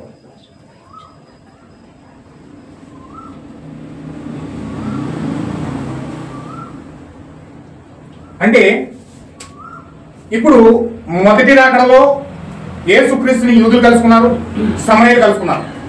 వాళ్ళు వచ్చి సమరయులకు యూదులకి దేవుడు మొదటి రాకడ వచ్చి వాళ్ళు ప్రత్యక్షపరచుకున్నాడు. అయితే ఇప్పుడు రెండవ రాకడ వధువు మధ్యలో జరగాలి, అన్యజనుల మధ్యలో జరగాలి. ఈ అన్యజనుల మధ్యలో ఆ నీతి సూర్యుడు ఉదయించాలంటే 3వ ప్రపంచ యుద్ధం రాకముందే అన్యజనుల దగ్గరికి క్రీస్తు వచ్చి కలుసుకోవాలి. ఎవరైతే క్రీస్తును కలుసుకుంటారో వారు మాత్రమే వారి శరీరాలు మార్చబడి మధ్యాకాశంలోకి వెళ్తారండి. వారి శరీరాలు మార్చబడి మధ్యాకాశంలోకి వెళ్ళాలంటే భూమి మీద ఉండగానే క్రీస్తును కలుసుకోవాలి. క్రీస్తును కలుసుకున్న వ్యక్తే మధ్యాకాశంలోకి వెళ్తాడు. ఆ మాట ద్వారానే పేతురు మారాడు, ఆ మాట ద్వారానే పొట్టి జక్కే మారాడు, ఆ మాట ద్వారానే సమరయ స్త్రీ మారింది, ఆ మాట ద్వారానే పాపవాత్మురాలు అనే స్త్రీ మారింది, ఆ మాట ద్వారానే శిష్యులందరూ కూడా మారారు. అదే మాట నేరుగా క్రీస్తు వచ్చి నీతో మాట్లాడాలి. హల్లెలూయా. ఇప్పుడు నేరుగా నువ్వు కలుసుకుంటే కదా మాట నువ్వు వినలేవు. ఇది ఎప్పుడు జరగాలంటే 3వ ప్రపంచ యుద్ధం జరగకముందు జరగాలి. కానీ విచిత్రం ఏంటంటే ఆల్రెడీ భూమి మీద 3వ ప్రపంచ యుద్ధం స్టార్ట్ అయిపోయింది. 3వ ప్రపంచ యుద్ధం ఆల్రెడీ భూమి స్టార్ట్ అయిపోయింది. మొదటి ప్రపంచ యుద్ధం అయిపోయింది, 2వ ప్రపంచ యుద్ధం అయిపోయింది. మొదటి ప్రపంచ యుద్ధం ముస్లిం ద్వారా వచ్చాడు, వాడు వెళ్ళిపోయాడు. 2వ ప్రపంచ యుద్ధం ఎట్లా వచ్చాడు, తీసుకుని వెళ్ళిపోయాడు, యుద్ధం అయిపోయింది 1914లో. ఇప్పుడు 3వ ప్రపంచ యుద్ధం స్టార్ట్ అయిపోయింది. ఐక్యరాజ్య సమితి ఆ యొక్క బొంబేలిపోతా ఉంది. ఇజ్రాయేల్, ఇరాన్, ఇరాక్ చాలా భయంకరంగా హోరాహోరీగా యుద్ధం జరుగుతూ ఉంది. ఇప్పుడు 3వ ప్రపంచ యుద్ధం స్టార్ట్ అయిపోయి ఉందని చెప్పి ఐక్యరాజ్య సమితి ఆందోళన చెందుతూ ఉంది. ఇప్పుడు అమెరికా ఆ యుద్ధ సామాగ్రి అంతా ఇస్రాయల్కి ఇస్తా ఉంది, ఆ రష్యా యుద్ధ సామాగ్రి అంతా ఇరాన్కి ఇస్తా ఉంది. వాళ్ళు ప్రత్యక్షంగా పోట్లాడకుండా ఈ యొక్క ఇజ్రాయెల్ని, ఇరాన్ని పెట్టి యుద్ధం చేస్తా ఉన్నారు. ఈ యొక్క యుద్ధాలు జరగక ముందే యేసుక్రీస్తు ముందే చెప్పాడు, నా యొక్క రాకడ వచ్చే సూచనలు ఏంటంటే అక్కడక్కడ భూకంపాలు వస్తాయి, అక్కడక్కడ యుద్ధాలు వస్తాయి, అక్కడక్కడ ప్రళయాలు వస్తాయి, సునామీలు వస్తాయి, మనుషుల మీద మనుషులు ఎగుస్తారు, రాజుల మీద రాజులు ఎగుస్తారు, దేశాల మీద దేశాలు ఎగుస్తాయి, చాలా కరువులు కాటకాలు వస్తాయి, అంజూరపు చెట్టు చిగురించు కాలమనే దేవుడు ద్వారం దగ్గర ఉన్నారని మీరు గుర్తించండి అని అనేకమైన సూచనలు ఆయన చెప్పుకుంటూ వచ్చాడు ఆయన. ఆమేన్, హల్లెలూయా. ఇప్పుడు దేవుడు చెప్పినట్లుగానే అక్కడ యుద్ధాలు జరుగుతూ ఉన్నాయి, కరువులు వచ్చినాయి, కాటకాలు వచ్చినాయి, తెగుళ్ళు వచ్చినాయి, భయంకరంగా యుద్ధాలు వస్తూ ఉన్నాయి. ఇప్పుడు 3వ ప్రపంచ యుద్ధం స్టార్ట్ అవడానికి ఆల్రెడీ ప్రపంచం సన్నద్ధమవుతా ఉంది. హల్లెలూయా. కానీ 3వ ప్రపంచ యుద్ధం స్టార్ట్ అయిపోయిందంటే దానికి ముందే క్రీస్తు రావాలి కదా, దానికి ముందే క్రీస్తు వచ్చి అన్ని జనాలు కలవాలి కదా. అయితే క్రీస్తు వచ్చి కలవాలి అంటే దాన్ని చూసే కన్నులు కూడా ఉండాలి. ఆమేన్, హల్లెలూయా. అందుకే యేసుక్రీస్తు అన్నాడు శిష్యులతో, వినుచున్న మీ చెవులు ధన్యములైనవి, చూచుచున్న మీ కన్నులు ధన్యములైనవి. ఎందుకంటే శాస్త్రులు, సద్దుకేయులు, హేరోదీయులు వారికి అందరి విషయాలేవో వారికి అందరిని చూపేదో ఈ శిష్యులు కలుగుతూ ఉంటారు. హల్లెలూయా. వీళ్ళు వాక్యము తెరవబడి ప్రత్యక్షపరచబడి వాక్యము వారికి ఏదైతే ప్రవక్తలు ప్రవచించారో ఆ ప్రవక్తల యొక్క వచనాలు ఎప్పుడైతే వీళ్ళకి తెరవబడతా ఉన్నాయో వీరిని సాక్షాత్తు దేవుణ్ణి వీళ్ళు కలుసుకున్నారు. హల్లెలూయా. కానీ శాస్త్రులు సద్దుకేయులు మాత్రం నువ్వు దేవుడువా, మాకు తెలియదేంటి, మీ అమ్మ వాటర్ పోయి మీ అమ్మ మా చుట్టూ మా గ్రామాల చుట్టూ తిరిగేది, మీ అన్నతో అందరూ మా డోర్లు మా కిటికీలు అలా చేసేది, మీ వాటర్ పనులు అందరూ మాకు తెలియదా, మీ అమ్మ నాన్న అందరూ మాకు తెలుసు, మీ అన్నయ్యలు మా డోర్లు చేశారు అని చెప్పి వాళ్ళు ఎటకారం చేస్తూ హేళన చేస్తూ రకరకాలుగా మాట్లాడుతూ ఉన్నారు, చాలా అపహాస్యం చేస్తూ ఉన్నారు, చాలా నిందలేస్తూ ఉన్నారు యేసుక్రీస్తుని. నువ్వు దేవుడు ఏంటి, అసలు మనుషులు పాపాలు క్షమించడానికి అడిగారు ఎక్కడది అని చెప్పి వాళ్ళు రకరకాలుగా మాట్లాడుతూ ఉన్నారు. అయితే అక్కడ జరిగేది ఏంటంటే శాస్త్రులకి, సద్దుకేయులకి, హేరోదీయులకి అందని యొక్క రివల్యూషన్ ఏదో ప్రత్యక్షత ఏదో ఈ శిష్యుడు కనబడతా ఉంది. ఏంటంటే ఆ రోజు యేసుక్రీస్తు భూమి మీదకి వచ్చి కలవడానికి కొన్ని సూచనలు ఉన్నాయి. యేసుక్రీస్తు శిష్యులను కలవడానికి, మెస్సియా భూమి మీదకి వచ్చి రావడానికి కొన్ని సూచనలు వాళ్ళకు ఉన్నాయి. ఏంటో సూచనలు అంటే మనం చూద్దాం, కొన్ని విషయాలు మనం చూద్దాం. ఇప్పుడు క్రీస్తు భూమి మీదకి వచ్చినప్పుడు యెషయా చెప్పాడు 35వ అధ్యాయంలో ఈ విధంగా చెప్పాడు, మెస్సియా అనగా క్రీస్తు భూమి మీదకి వచ్చినప్పుడు గుడ్డివాళ్ళు చూస్తారు, మోగాళ్ళు మాట్లాడతారు, కుంటువాళ్ళు దుప్పువల్లి గంతులేస్తారు అన్నాడు. అదో సూచన. ఆ సూచన ప్రభువుని యేసుక్రీస్తే, ప్రభువే సాక్షాత్తు వచ్చి దాన్ని నెరవేర్చి చేస్తా ఉన్నాడు. కానీ ఆ పరిచయులు, సద్దుకేయులు ఆ సూచన చూడలేదు. ఆ సూచనలో వాళ్ళు గుడ్డివాళ్ళు అయ్యారు. భ్రష్టాత్మ వాళ్ళు పట్టేసిందట. ఏమాత్మ అండి? భ్రష్టపాత్మ పట్టేసిందంట. ఆ భ్రష్టపాత్మ అంటే, భ్రష్టత్వం అంటే అర్థం ఏంటంటే ఉన్న విశ్వాసాన్ని కూడా కోల్పోవడం అన్నమాట. ఏంటంటే వాళ్ళకి ఏదో చిన్నపాటి ఏదో చిన్న విశ్వాసం ఉంటుంది లోపల, అక్కడ దేవుడు ఉన్నాడు అంటే పరిస్థితులన్నీ చూసి విసుకుపోయి మొత్తం దేవుడు లేడనుకుంటారు. కానీ లోపల ఎక్కడో చిన్న భాగం చెప్తే దేవుడు ఉన్నాడు, భయపడాలి, దేవుడు ఉన్నాడు, కొంచెం జాగ్రత్తగా ఉండాలి, కొంచెం ఎక్కడో లోన ఎక్కడో కొద్ది పాటు ఉంటుంది. ఆ విశ్వాసాన్ని కూడా కోల్పోతారు అనమాట భ్రష్టత్వం అంటే. అయితే ఆ భ్రష్టాత్మ వాళ్ళు పట్టేసింది, బలంగా పట్టేసిందట. ఒక మూర్ఖపాత్మ లేకపోతే ఒక గర్వపాత్మ వారిని బలంగా పట్టుకుంది. వారు మెస్సియా సూచన చూడలేని గుడ్డివాళ్ళు అయిపోయి కొన్ని లక్షల మందిని చూడనివ్వకుండా వాళ్ళు చేశారట. ఎవరండి? ఆ కాలం యొక్క పాస్టర్లు.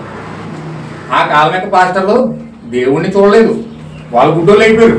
భ్రష్టాత్మలు పట్టింది, గర్వపాత్మలు పట్టేసింది, ఆ యొక్క మూర్ఖపాత్మలు పట్టేసింది. వాళ్ళు చూడకపోయి అనేక మంది ప్రజల్ని, ఇప్పుడు పాస్టర్ నమ్మలేదు అనుకోండి, వాళ్ళ సంఘం అంతా నమ్మరు. ఆ పాస్టర్ నమ్మలేదు అనుకోండి, ఆ సంఘంలో 100 మంది ఉన్నారు, 200 మంది, 300 మంది ఉన్నాయి, ఎంతమంది ఉన్నా సరే ఆ పాస్టర్ మాట వింటారు కానీ వేరే మాట వినరు. అందుచేత వాళ్ళు నమ్మలేరు అనమాట, నమ్మరు. ఆ పాస్టర్ చెప్పింది నమ్మరు. వాళ్ళ పాస్టర్ల మీద ఆధారపడినందుకు, వాక్యం మీద ఆధారపడకుండా వాళ్ళ ఆ కాలం యొక్క పాస్టర్ల మీద ఆధారపడినందుకు యేసుక్రీస్తును వాళ్ళు కూడా పాస్టర్గా చేసేస్తున్నాడు. వీళ్ళు కూడా అలాగే చేసిచ్చారు. పాస్టర్ అయితే వ్యతిరేకించాడు, వీళ్ళు కూడా అలాగే వ్యతిరేకించారు. గుడ్డోళ్ళు అయిపోయి అనేక మందిని కూడా వీళ్ళు గుడ్డోళ్ళు అయిపోయింది కాకుండా సంఘాన్ని మొత్తం గుడ్డోలు చేసేసారు. ఈ సూచన చూపించడానికే దేవుడు ముందుగా ఒక మార్గాన్ని దేవుడు వాళ్ళకి సిద్ధపరిచాడు. ఆ సూచన భూమికి వస్తా ఉంది. ప్రభువు యేసుక్రీస్తు భూమికి వస్తున్నాడు. నేరుగా డైరెక్ట్గా వచ్చేలేదైనా, డైరెక్ట్గా రాకుండా ఒక సూచన వాళ్ళకి ఇచ్చాడు. ఏంటి ఆ సూచన అంటే, మెస్సియా భూమి మీదకి రావాలంటే మెస్సియా కంటే ముందుగా ఏలియా రావాలి. హల్లెలూయా. ఎవరు రావాలండి? అంటే మెస్సియా వచ్చే ముందుగా భూమి మీదకి ఎవరు రావాలంటే ఏలియా రావాలి. ఏలియా వచ్చి మెస్సియాని పరిచయం చేస్తాడనమాట. ఈ ఏలియా వచ్చి మెస్సియాని పరిచయం చేసి ఆ ప్రపంచానికి ఈయన మెస్సయ్యా అని తెలియజేస్తాడు. దాన్ని తెలియజేయడానికి దేవుడు ఏం చేస్తున్నాడంటే మొట్టమొదటి ఏలియా పంపిస్తున్నాడు. ఏలియని పంపించి ఇక్కడ ఏం చేస్తున్నాడు చూడండి. అక్కడ ఏలి ఆత్మ. ఇప్పుడు ఈ సూచన చూపించడానికి దేవుడు ముందుగా ఒక మార్గాన్ని సిద్ధపరిచాడు. ఒక ఏలి ఆత్మ కలిగిన ఒక వ్యక్తిని దేవుడు ముందుగా పంపుతూ ఉన్నాడు. ఆయనే మొదటి రాకడకు ముందు వచ్చిన ఏలియా ఎవరంటే బాప్టిజం ఇచ్చి యోహానా ఉన్నాడు. హల్లెలూయా. వింటున్నారండి? కొన్ని విషయాలు పట్టుకోండి. ఇప్పుడు రాకడ ముందు వాళ్ళు చూసిన ఏంటంటే ఒక సూచన, రాకడ దేవుడు భూమిపైకి వచ్చాడు. రాకడ గుర్తించడానికి దేవుడు భూమిపైకి వచ్చాడని చెప్పడానికి ఒకటి ఏంటంటే ఇక్కడ కుంటివారు నడవడం,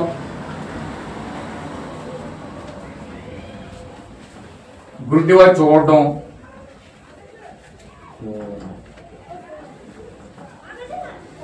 మోగవాళ్ళు మాట్లాడటం,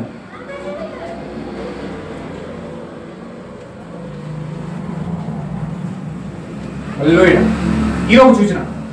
రెండో సూచన ఏంటంటే ఈ రాకడకు ముందే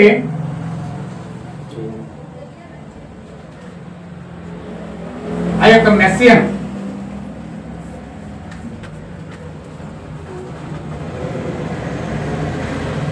పరిచయం చేయడానికి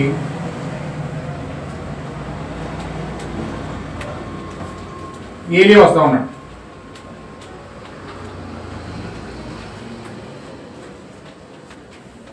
ఏలియా వస్తా ఉన్నాడు. ఇది రెండో చూసిన. అంటే దేవుడు భూమిపైకి రావాలంటే ముందు ఎవరు రావాలండి? ఏలియా రావాలి. ఏలియా వచ్చి యేసుక్రీస్తుని పరిచయం చేయాలి. కానీ ఇక్కడ ఏం జరిగింది చూడండి.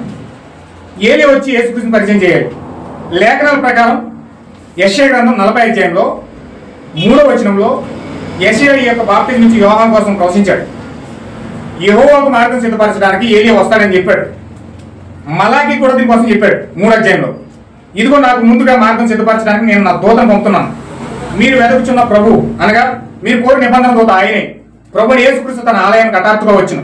ఇదిగో ఆయన వచ్చుచున్నాడని సైన్యముల అధిపతి యెహోవా సెలవిస్తున్నాడు అన్నాడు. ఆ దూత బాప్తిజం ఇచ్చి యోహానని స్వయంగా యేసుక్రీస్తు ప్రభువే లోకసువార్త 7వ అధ్యాయంలో 24వ వచనంలో చెప్పాడు. ఆయన ఈ యోహాను కోసం మలాకి ప్రత్యేకంగా చెప్పాడు. మలాకి గ్రంథం 4వ అధ్యాయంలో ఈ విధంగా మలాకి ప్రవచించాడు. యెహోవా నియమించిన భయంకరమైన మహాదినం రాకమునుపు నేను ప్రవక్త ఏలియాని ఎందుకు పంపుదును. నేను వచ్చి దేశాన్ని శపింపకున్నట్లు అతడు తండ్రుల హృదయాన్ని పిల్లల తట్టును, పిల్లల హృదయాన్ని తండ్రుల తట్టును తిప్పును అన్నాడు.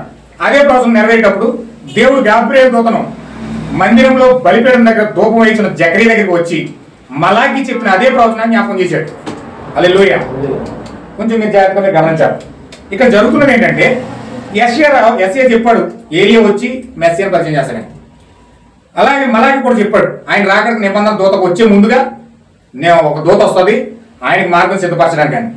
ఇప్పుడు ఇవన్నీ కూడా ప్రవచనాలు ప్రవచించుకుంటూ వచ్చాయి. కానీ గొప్ప విషయం ఏంటంటే ఒక్క విషయం మనం చూద్దాం. మత్తయి సువార్త 17వ అధ్యాయము మొదటి నుంచి చదువుతాం. 6 దినములైన తరువాత యేసు పేతురును యాకోబును అతని సహోదరుడైన యోహానును వెంట పెట్టుకుని ఎత్తైన ఒక కొండ మీద ఏకాంతంగా పోయి రూపాంతరపరచబడ్డాడు. ఆయన ఒక సూర్యుని వలె ప్రకాశించింది. ఆయన వస్త్రములు వెలుగు వలె తెల్లని వాయెను. ఇదిగో మోషేయు ఏలియాను వారికి కనబడి ఆయనతో మాట్లాడుచుండి. ఇది మెస్సియా చూసిన తప్ప ఇంకో వేరే చూసిన కదా. మెస్సియా అక్కడ కొండ మీద రూపాంతరపరచబడతా ఉన్నాడు. ఇది మెస్సియా చూసిన. ఆయన ఒక సూర్యుని వలె వెళ్ళిపోతా ఉంది. ఆయన వస్త్రాలు వెలుగు వలె తెల్లగా అయిపోయినాయి. ఇక్కడ ఏం జరుగుతుందంటే ఎప్పుడైతే ఈ యొక్క దర్శనాన్ని అక్కడ ఉన్న పేతురు, యోహాను, ఆంద్రే అక్కడ యాకోబు చూసారో, ఎందుకంటే కూడా తీసుకెళ్ళాడు కదా. మరి ఎవరిని తీసుకెళ్ళాడండి? 6 దినములు అయిన తర్వాత పేతుర్ని, యాకోబుని, యోహాన్ని ముగ్గురిని వెంట పెట్టుకుని రూపాంతరపడడానికి వెళ్ళాడు. ఆయన అక్కడ రూపాంతరపరచబడతా ఉన్నాడు. రూపాంతరపరచబడేటప్పటికి ఎప్పుడైతే ఆయన ముఖం సూర్యుని వలె ప్రకాశించిందో, ఆయన వస్త్రాలు వెలుగుగా అయిపోయినాయో, అక్కడ మోషే, ఈ పక్కనే మోషే ఉన్నాడు, ఈ పక్కనేమో ఏలియా ఉన్నాడు, మధ్యలో యేసుక్రీస్తున్నాడు. అక్కడ రూపాంతరపరచబడతా ఉన్నారు. ఎప్పుడైతే పేతురు చూసాడో ఈ దర్శనాన్ని అంటున్నాడు కదా, ఇక్కడ మనం ఇక్కడ ఉండడం మంచిది, నీకు ఇష్టమైతే ఇక్కడ నీ కోటి, మోషే కోటి, ఏలియా కోటి 3 పర్ణశాలు కట్టేస్తాను. అంటే మా నోడికి ఎలాంటి రాళ్ళకి వచ్చేసిందంటే 3 దేవుళ్ళు ప్రత్యక్ష వచ్చేసింది ఇక్కడ. హల్లెలూయా. 3 దేవుళ్ళు ప్రత్యక్ష వచ్చి 3 గోడాలు వేసేస్తాను అన్నాడు, 3 గుళ్ళు కట్టేస్తాను అన్నాడు. మనం చెప్తున్నట్టుగా తండ్రి, కుమార, పరిశుద్ధాత్మ 3 దేవుళ్ళు ఉన్నారని చెప్తున్నట్టుగా ఆ రెవల్యూషన్ పేతురు కూడా ఆ టైంలో వచ్చింది. ఆ టైంలో ఎప్పుడైతే పేతురు గారు రెవల్యూషన్ వచ్చిందో వెంటనే నాకు ఏమన్నా తెలుసండి, 5వ వచనంలో అతను ఇంకా మాట్లాడుతుండగా ఇదిగో ప్రకాశమానమైన ఒక మేఘము వారిని కమ్ముకున్నది. నా ప్రియకుమారుడు ఈయన యందు నేను ఆనందిస్తున్నాను. నువ్వు గుడారాలు కట్టడం కాదు, నువ్వు పెద్ద చర్చిలు కట్టడం కాదు, మనుషుల కోసం కాదు కట్టే కూడాను. నేను ఆల్రెడీ గుడారం కట్టుకున్నాను. ఆయనే ప్రభువు యేసుక్రీస్తు. ఇప్పుడు ఆ గుడారంలో నేను నివసించడానికి ఇష్టపడుతున్నాను. అస్సలైన గుడారం అది. ఆయన మాట నన్ను అన్నాడు. హల్లెలూయా. పేతురు అనుకుంటున్నాడు చర్చి కట్టెత్తే పెద్ద ఆశీర్వాదం అని చెప్పేసి చర్చి కట్టడానికి ప్లాన్ చేస్తున్నాడు. రూపాంతర కూడా మీద ఇక్కడ పెద్ద పరిశుద్ధమైన చాలా మంది కొంచెం రెవల్యూషన్ వచ్చినోడికి కొంచెం భయపడి వచ్చినోడికి అలాగ ఆలోచిస్తారు. ఈ చర్చి మంచిది, ఈ చర్చి మంచిది, ఇక్కడ ఉంటే ఆశీర్వాదం ఉంటుంది, ఇక్కడ ఉంటే ఆశీర్వాదం ఉంటుంది, ఈ చర్చి ఆశీర్వాదం ఉంటుంది, ఇక్కడ దెయ్యాలు ఉంటాయి, అక్కడ భూతాలు ఉంటాయి అంటే స్థలాలు నిర్ణయించేస్తారు. కానీ వాస్తవంగా చర్చిల్లో ఏమీ లేదు, కానీ గుడుల్లో ఏమీ లేదు, కానీ అవన్నీ గోడలు. కానీ అస్సలైన దేవాలయం ఎవరంటే ప్రభువు యేసుక్రీస్తు అయి ఉన్నాడు. ఆమేన్. హల్లెలూయా. నిజమైన దేవాలయం యేసుక్రీస్తు అయి ఉన్నాడు. ఆయనలో నివసించడానికి ఇష్టపడుతున్నానని చెప్పి ఆయన ఏం చేశాడంటే స్వరం పలికింది. అక్కడ ఎప్పుడైతే స్వరం వచ్చిందో వెంటనే శిష్యులు ఈ మాట విని ఓర్లబడి ఇంకా సాష్టాంగ పడిపోయిగా భయవేసేసింది. ఆ యొక్క దర్శనం చూసి ఆ మాటని ఓర్లబడిపోయాడు. మిక్కిలి భయపడగా యేసు వారి వద్దకు వచ్చి వారిని ముట్టి లెండి భయపడకూడని చెప్పాను. వారి కన్నులు ఎత్తి చూడగా దర్శనంలో అంతకు ముందు దర్శనం చూసినప్పుడు మోసే ఉన్నాడు, పక్కన ఏలియా ఉన్నాడు, మధ్యలో యేసుక్రీస్తున్నాడు. కానీ ఎప్పుడైతే ఆ యొక్క హస్తం వచ్చి పైకి లేపిందో బోర్ల పడిపోయినప్పుడు పైకి లేచేటోటి యేసుక్రీస్తు తప్ప ఎవరు లేరు.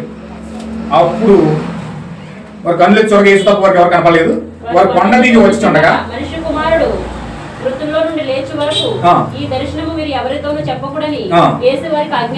ఆజ్ఞాపించాడు. అప్పుడు ఆయన శిష్యుడు ఇలాగైతే ఏలియా ముందుగా రావాలని శాస్త్రులు ఎందుకు చెప్పుచున్నారని ఆయన అడిగింది. ఆమేన్. హల్లెలూయా. అంటే అక్కడ ఉన్నది ఏంటంటే వాళ్ళ యొక్క సిద్ధాంతం ఏంటంటే వాళ్ళు దేనికోసం ఎదురు చూస్తున్నారంటే ఏలియా కోసం ఎదురు చూస్తున్నారు. ఎవరు వింటున్నారా? ఏలియా కోసం ఎదురు చూస్తున్నారు. అంటే వీళ్ళ యొక్క మెయిన్ టార్గెట్ ఎక్కడ పెట్టారంటే ఏలియా మీద పెట్టారు. ఏలియా వస్తాడు, ఏలియా వచ్చి క్రీస్తుని పరిచయం చేస్తాడు, మెస్సియాని పరిచయం చేస్తాడు అని టార్గెట్ అంతా ఏలియా మీద పెట్టారు. ఏలియా వస్తాడని ఎదురు చూస్తున్నారు. కానీ ఇక్కడ గొప్ప విషయం ఏంటంటే జరిగింది ఏంటంటే ఈ దర్శనం వాళ్ళు చూస్తారు. దర్శనం చూసిన తర్వాత డౌట్ వచ్చేసింది. ఏలియా రావాలని చెప్తున్నారు కదా, ఏలియా రాకుండా నువ్వు వచ్చేసి ఏంటి? అలా వాస్తవంగా ఏలియా వచ్చాక మెస్సియా రావాలి. అది బైబిల్ ప్రవచనం, ప్రవక్తల ప్రవచనం. కానీ ప్రవక్తలు ప్రవచించిన ప్రవచనాన్ని అక్కడ పెట్టుకుని మెస్సియా వచ్చేసాడు. ఇక్కడ వీళ్ళు ఎప్పుడైతే రూపాంతరపరచబడ్డాడో ఆయన వస్త్రాలు దగ్గరగా మెరిచిపోయినాయో, ఆయన యొక్క ముఖం సూర్యుని వల్ల దగ్గరగా మెరిచిందో, ఆయన పరలోకం నుంచి శబ్దం వచ్చింది, ఈయన ప్రియకుమారుడు, ఈయన యందు నేను ఆనందిస్తున్నానని. ఎప్పుడైతే మాట విన్నారో వాళ్ళకి అర్థమైంది ఈయనే మెస్సియా. ఎవరు మెస్సియా? దేవుడు ఏదైతే సూచన ఇచ్చాడో సూచన ప్రకారం మెస్సియాగా ఆయన వచ్చేసాడు. కానీ మెస్సియా కంటే ముందు ఎవరు రావాలి? ఏలియా రావాలి. అయితే శిష్యుడు డౌట్ వచ్చిందండి. శిష్యుడు డౌట్ వచ్చింది. ఏమని డౌట్ వచ్చిందంటే, ఎలాంటి డౌట్ వచ్చిందంటే శిష్యులు ఇక్కడ ఏలియా ముందుగా రావాలని శాస్త్రులు చెప్తున్నారు కదా, లేఖనాలు చెప్తున్నాయి కదా, శాస్త్రులు దాన్ని ప్రసంగం చేస్తున్నారు కదా, మరి నువ్వు వచ్చేసేటి? యేసు వాళ్ళ దగ్గరికి వచ్చి రూపాంతరపరచబడినప్పుడు వాళ్ళు గుర్తుపట్టారు మెస్సియా అని. అయితే వాళ్ళు అడుగుతున్నారు, శిష్యులు అడుగుతున్నారు, ఇలాగైతే ఏలియా ముందుగా రావాలని శాస్త్రులు ఎందుకు చెప్తున్నారని అడుగుతున్నాడు. 11వ వచనం. అందుకైన ఏలియా వచ్చి సమస్తమును చక్కబెట్టినన్నమాట నిజమే. అయినను ఏలియా ఇదివరకే వచ్చెను, వారు అతను ఎరుగక తమకు ఇష్టము వచ్చినట్లుగా అతని ఎడల చేసి, మనిషి కుమారుడు కూడా అలాగే వారి చేత శ్రమలు పొందబోచున్నాడని మీతో చెప్పుచున్నానని. అప్పుడు ఆయన బాప్తిస్మిచ్చి యోహాను గురించి తమతో చెప్పానని శిష్యులు గ్రహించి. ఇక్కడ క్రైస్తవులు అందరూ కూడా యేసుక్రీస్తు కోసం ఎదురు చూస్తున్నారండి. ఇప్పుడు యేసుక్రీస్తు సేమ్ అలాగే ఇక్కడ బాప్తిజం ఇచ్చి యోహాను కోసం వీళ్ళందరూ కూడా ఎదురు చూస్తున్నారు, ఏలియా కోసం చూస్తున్నారు. కానీ ఏలియా వచ్చి ఆ దగ్గరికి వచ్చి పరిచర్య చేసి ఆయన ఆల్రెడీ వెళ్ళిపోవడం జరిగింది. కానీ వీళ్ళకి యేసుక్రీస్తు రావడం, మెస్సియా రావడం, బాప్తిజం ఇచ్చి యోహాను రావడం, ఏలియా రావడం, వారితో మాట్లాడడం, పరిచర్య చేయడం, వెళ్ళిపోవడం కూడా జరిగిపోయింది. కానీ ఈ యొక్క అక్కడ ఉన్న ప్రజలకు ఎవరికి కూడా తెలియలేదు. ఎవరికి తెలియలేదండి. శిష్యులు యేసుక్రీస్తు యొక్క దర్శనం చూసి రూపాంతర కొండ మీద రూపాంతరపరచబడుతున్న దేవుని చూసి ఆ రూపాంతర కొండ మీద జరిగే సన్నివేశం చూసే వరకు కూడా ఏలియా వచ్చాడన్న సంగతి వీళ్ళకి కూడా తెలియదు. హల్లెలూయా. ఈ రోజు ప్రపంచం అదే స్టేజ్లో ఉన్నారు. ఈ రోజు ప్రపంచం కూడా ఆ రోజు ఇజ్రాయేల్ దేశం ఎలాగైతే చలనం లేకుండా దేవుడు వచ్చి వారి మధ్యలో పరిచయం చేస్తున్నా, దేవుడికి రాక ముందే ఏలియా వచ్చి వారిలో పరిచయం చేసి ఆయన వెళ్ళిపోయినా వీళ్ళు మాత్రం ఆయన వచ్చాడు, పరిచయం చేసి వెళ్ళిపోడు. వీళ్ళు మాత్రం ఇంకా వస్తాడు వస్తాడు వస్తాడు వస్తాడని ఎదురు చూస్తున్నాడు. ఎంత దౌర్భాగ్యమైన పరిస్థితి అండి. క్రైస్తవులు తెలియలేదండి. ఆ రోజు ఇజ్రాయేల్ తెలియలేదు. ఏమి వస్తాడు వస్తాడని ప్రసంగం చేస్తున్నారు, కానీ ఆల్రెడీ వచ్చేసి వెళ్ళిపోయాడు. వాళ్ళు తెలియలే. శిష్యులు అడుగుతున్నారు యేసుక్రీస్తుని ప్రత్యేకంగా కొండ మీద తీసుకెళ్ళి, ఈ కాలంలో ప్రవర్తన్నాడు ఎత్తబాటు కూడా సేమ్ అలా ఉంటుంది అన్నాడు. ఎత్తబాటు కూడా సేమ్ అలా ఉంటుంది అన్నాడు. అన్యజనుల మధ్యలో పరిశుద్ధులు ఎత్తబడడం కూడా అలాగే జరుగుతుంది అన్నాడు. అంటే అలాగే ఎలా జరుగుతుందంటే ఆయన రావడం, తన పిల్లల్ని సిద్ధపరచుకోవడం, ఆయన తన పిల్లల్ని సిద్ధపరిచి రూపాంతరపరిచి మధ్యాకాశంలో తీసుకెళ్ళిపోవడం జరిగిపోద్ది. కానీ ఈయన మాత్రం వస్తాడు నా యేసురాజు అంటారు. పాటలు పాడుకుంటూనే ఉంటారు. ఏమండి? పాటలు పాడుతూనే ఉంటారు. వస్తాడు వస్తాడు వస్తాడు అని ఎదురు చూస్తూనే ఉంటారు తప్ప వచ్చిన దేవుడు మాత్రం చూసే కన్నులు వీరికి లేవు. చాలా అమూల్యమైన సబ్జెక్ట్ ఇది. దేవుడు నాకు ఎందుకు ఇచ్చాడో నాకు తెలియదు. కానీ ఈ విషయాలు చాలా విషయాలు గ్యాదర్ చేసేటప్పటికి అన్ని ఒకదాని తర్వాత ఒకటి ఒకదాని తర్వాత ఒకటి అలా అంటుకుపోయి మొత్తం బైబిల్ అంతా వచ్చేస్తున్నాను. చెప్పడానికి ఇది 10 రోజుల సబ్జెక్ట్ ఉంటుందేమో నాకు తెలియదు, ఎన్ని వారాలు కంటిన్యూ చేస్తాను నాకు తెలియదు. కానీ నేను కొంత మాత్రమే నేను ఇప్పుడు చెప్పిన ముగిస్తాను. అయితే కొంచెం మీరు జాగ్రత్తగా పట్టుకోవాలి. కొన్ని విషయాలు, చాలా విషయాలు ఉన్నాయండి. అయితే కొన్ని విషయాలు మాత్రం నేను ప్రాముఖ్యమైనవి చెప్తా ఉన్నాను. ఇప్పుడు క్రైస్తవులు వారి వారి ఆచారాలు గుండా, వారి వారి సిద్ధాంతాలు గుండా, వారి వారి సంఘాల గుండా ఏదో ఆరాధన చేసుకుంటూ ముందుకు వెళ్ళిపోవడానికి పోగులాడుతూ ఉన్నారు. కానీ వారి వారి సిద్ధాంతాలు అమలు చేయడానికి పోగులాడుతూ ఉన్నారు. కానీ సంగీతాల కోసం పరిగెట్టడానికి పోగులాడుతూ ఉన్నారు. కానీ అవసరాల కోసం పరిగెట్టడానికి పోగులాడుతూ ఉన్నారు. కానీ లేకపోతే రకరకాల కార్యాల కోసం వాళ్ళు పరిగెట్టడానికి, సూచక్రియల కోసం, అద్భుతాల కోసం, స్వస్థతల కోసం పరిగెట్టడానికి సిద్ధపడుతూ ఉన్నారు. కానీ నిజమైన వాగ్దాన వాక్యము దేవుని సన్నిధిలో ఈ కాలంలో వాక్యం ఏ విధంగా నెరవేర్చబడతా ఉంది, దేవుడు ప్రవచించిన ప్రవచనాలు భూమి మీద నెరవేరుతున్నాయా లేదా, అసలు దేవుడు ఈ కాలంలో ఎలాంటి ప్రవచనం ప్రవచించాడు అని ఖచ్చితంగా దానికోసం వెతికే మనసు తక్కువండి. ఆమేన్, హల్లెలూయా. ఎవరైతే వాటి కోసం వెతుకుతా ఉన్నారో, ఎవరైతే ఆ ప్రభు కోసం కనిపెడతా ఉన్నారో వారి జీవితాల్లో దేవుడు వాటిని అప్లై చేయడానికి, అమలు చేయడానికి, నెరవేర్చడానికి వారికి ప్రత్యక్షంగా దేవుడు ప్రత్యక్షపరచుకుంటా ఉన్నాడు. ఆమేన్, హల్లెలూయా. ఇక్కడ మీరు గమనించాలి, ఏలియా వస్తాడని ఎదురు చూస్తూ ఉన్నారు. కానీ ఏలియా వచ్చి వెళ్ళిపోయాడు. వస్తాడని ఎదురు చూస్తూ ఉన్నారు, ఇంకా వస్తాడని. కానీ ఆల్రెడీ వచ్చేసాడు, పరిచయం చేసేసాడు, వెళ్ళిపోయాడు.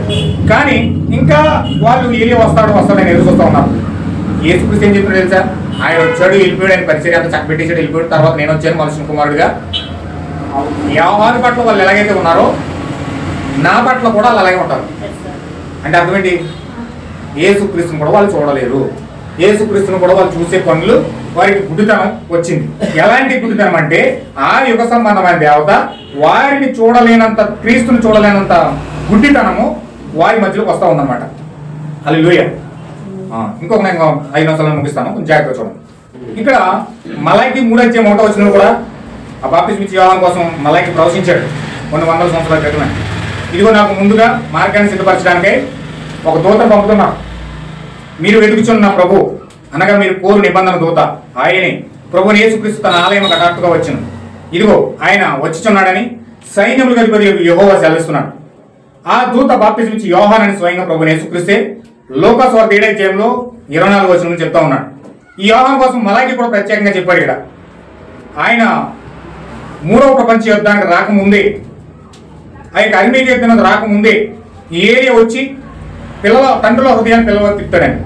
ఇక్కడ లోకాసు వార్త 1:14 మనం చదివితే ఇక్కడ ఆ ప్రవచనం నెరవేర్చడానికి ఆ దూత మలాకీలో ఏదైతే ప్రవచించాడో, యెషయాలో ఏదైతే ప్రవచించాడో, ఆ మీకాలో ఏదైతే ప్రవచించాడో ఆ ప్రవచనాలు పట్టుకుని గాబ్రియల్ దూత బాప్తిస్మం ఇచ్చే యోహాను అని నాన్నగారి దగ్గరికి వచ్చింది. ఎవరు వింటున్నారా? బాప్తిస్మం ఇచ్చే యోహాను నాన్నగారు యాజకుడు అని. ఆయన ధూపవేదిక దగ్గర ధూపం వేస్తా ఉన్నాడు. ధూపం వేస్తున్నప్పుడు చూడండి, అక్కడ లోకాసు వార్త 1:10 చదవండి. ధూప సమయమందు ప్రజలు సమూహం అంతయు వెలుపల ప్రార్థన చేయుచుండగా ప్రభు దూత ధూపవేదికలో కుడివైపు నిలిచి భయపడిన వాడాయి. నీ ప్రార్థన వినబడింది, నీకు కుమారుని కొను, అతని యోహాను పేరు పెడతావు. అతడు ప్రభు దృష్టి గొప్పవాడై ద్రాక్షరసమైన మద్యమనం త్రాగక తల్లి గర్భంలో పుట్టినది మొదలుకొని పరిశుద్ధాత్మతో నిండుకొనిన వాడే ఇశ్రాయేలు అనేకులను ప్రభువైన వారి దేవుని వైపుకు తిప్పును. మరియు అతడు తండ్రుల హృదయమును పిల్లల తట్టును, అవిధేయులను నీతిమంతుల జ్ఞానమును అనుసరించుటకును తిప్పి ప్రభు కొరకు అయత్తపడి ఉన్న ప్రజలను సిద్ధపరచుటకే ఏలి యొక్క ఆత్మయు శక్తియు గలవాడే ఆయనకు ముందుగా వెళ్ళెను. ఆమేన్. హల్లెలూయా. ఇప్పుడు గాబ్రియల్ దూత వచ్చి ఈ ధూపవేదిక దగ్గర ధూపం వేస్తున్న జకరికి విషయాలని చెప్పింది.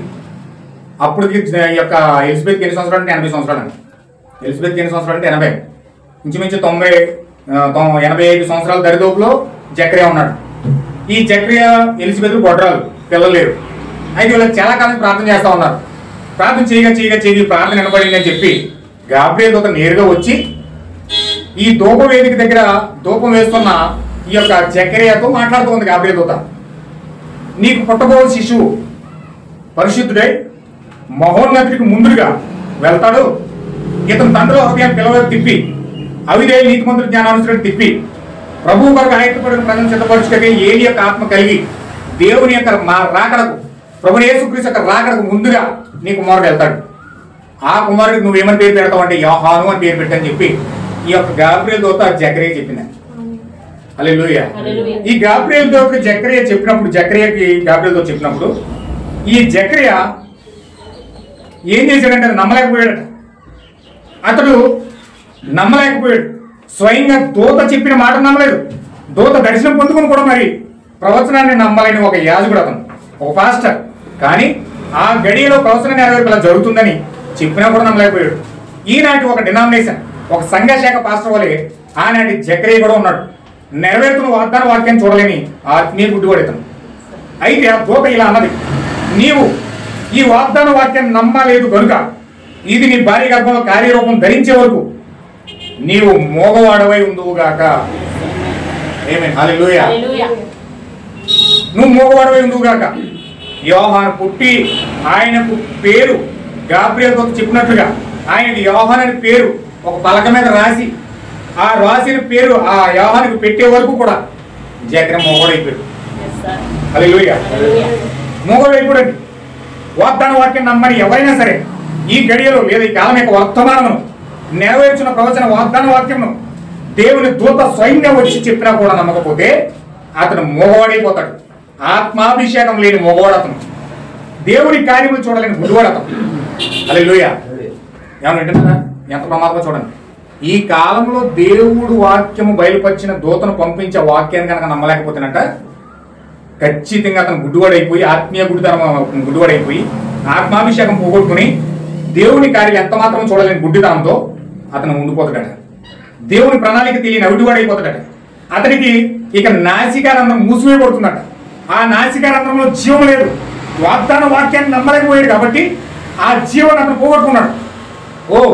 ఓ ప్రియమైన సహోదర సహోదరి, నీవు నెరవేరుతున్న ప్రవచన వాగ్దాన వాక్యాన్ని నమ్మకపోతే నీవు కూడా నాసికారంధ్రంలో ఉన్న జీవాన్ని పోగొట్టుకుని మోగవాడైపోతావు. దేవుడు మొట్టమొదటిగా మనిషిని తయారు చేసి ఆయన ఏం చేశాడంటే నాసికారంధ్రంలో జీవవాయువుని ఊదాడండి. నాసికారంధ్రంలో జీవవాయువు ఊదాడండి.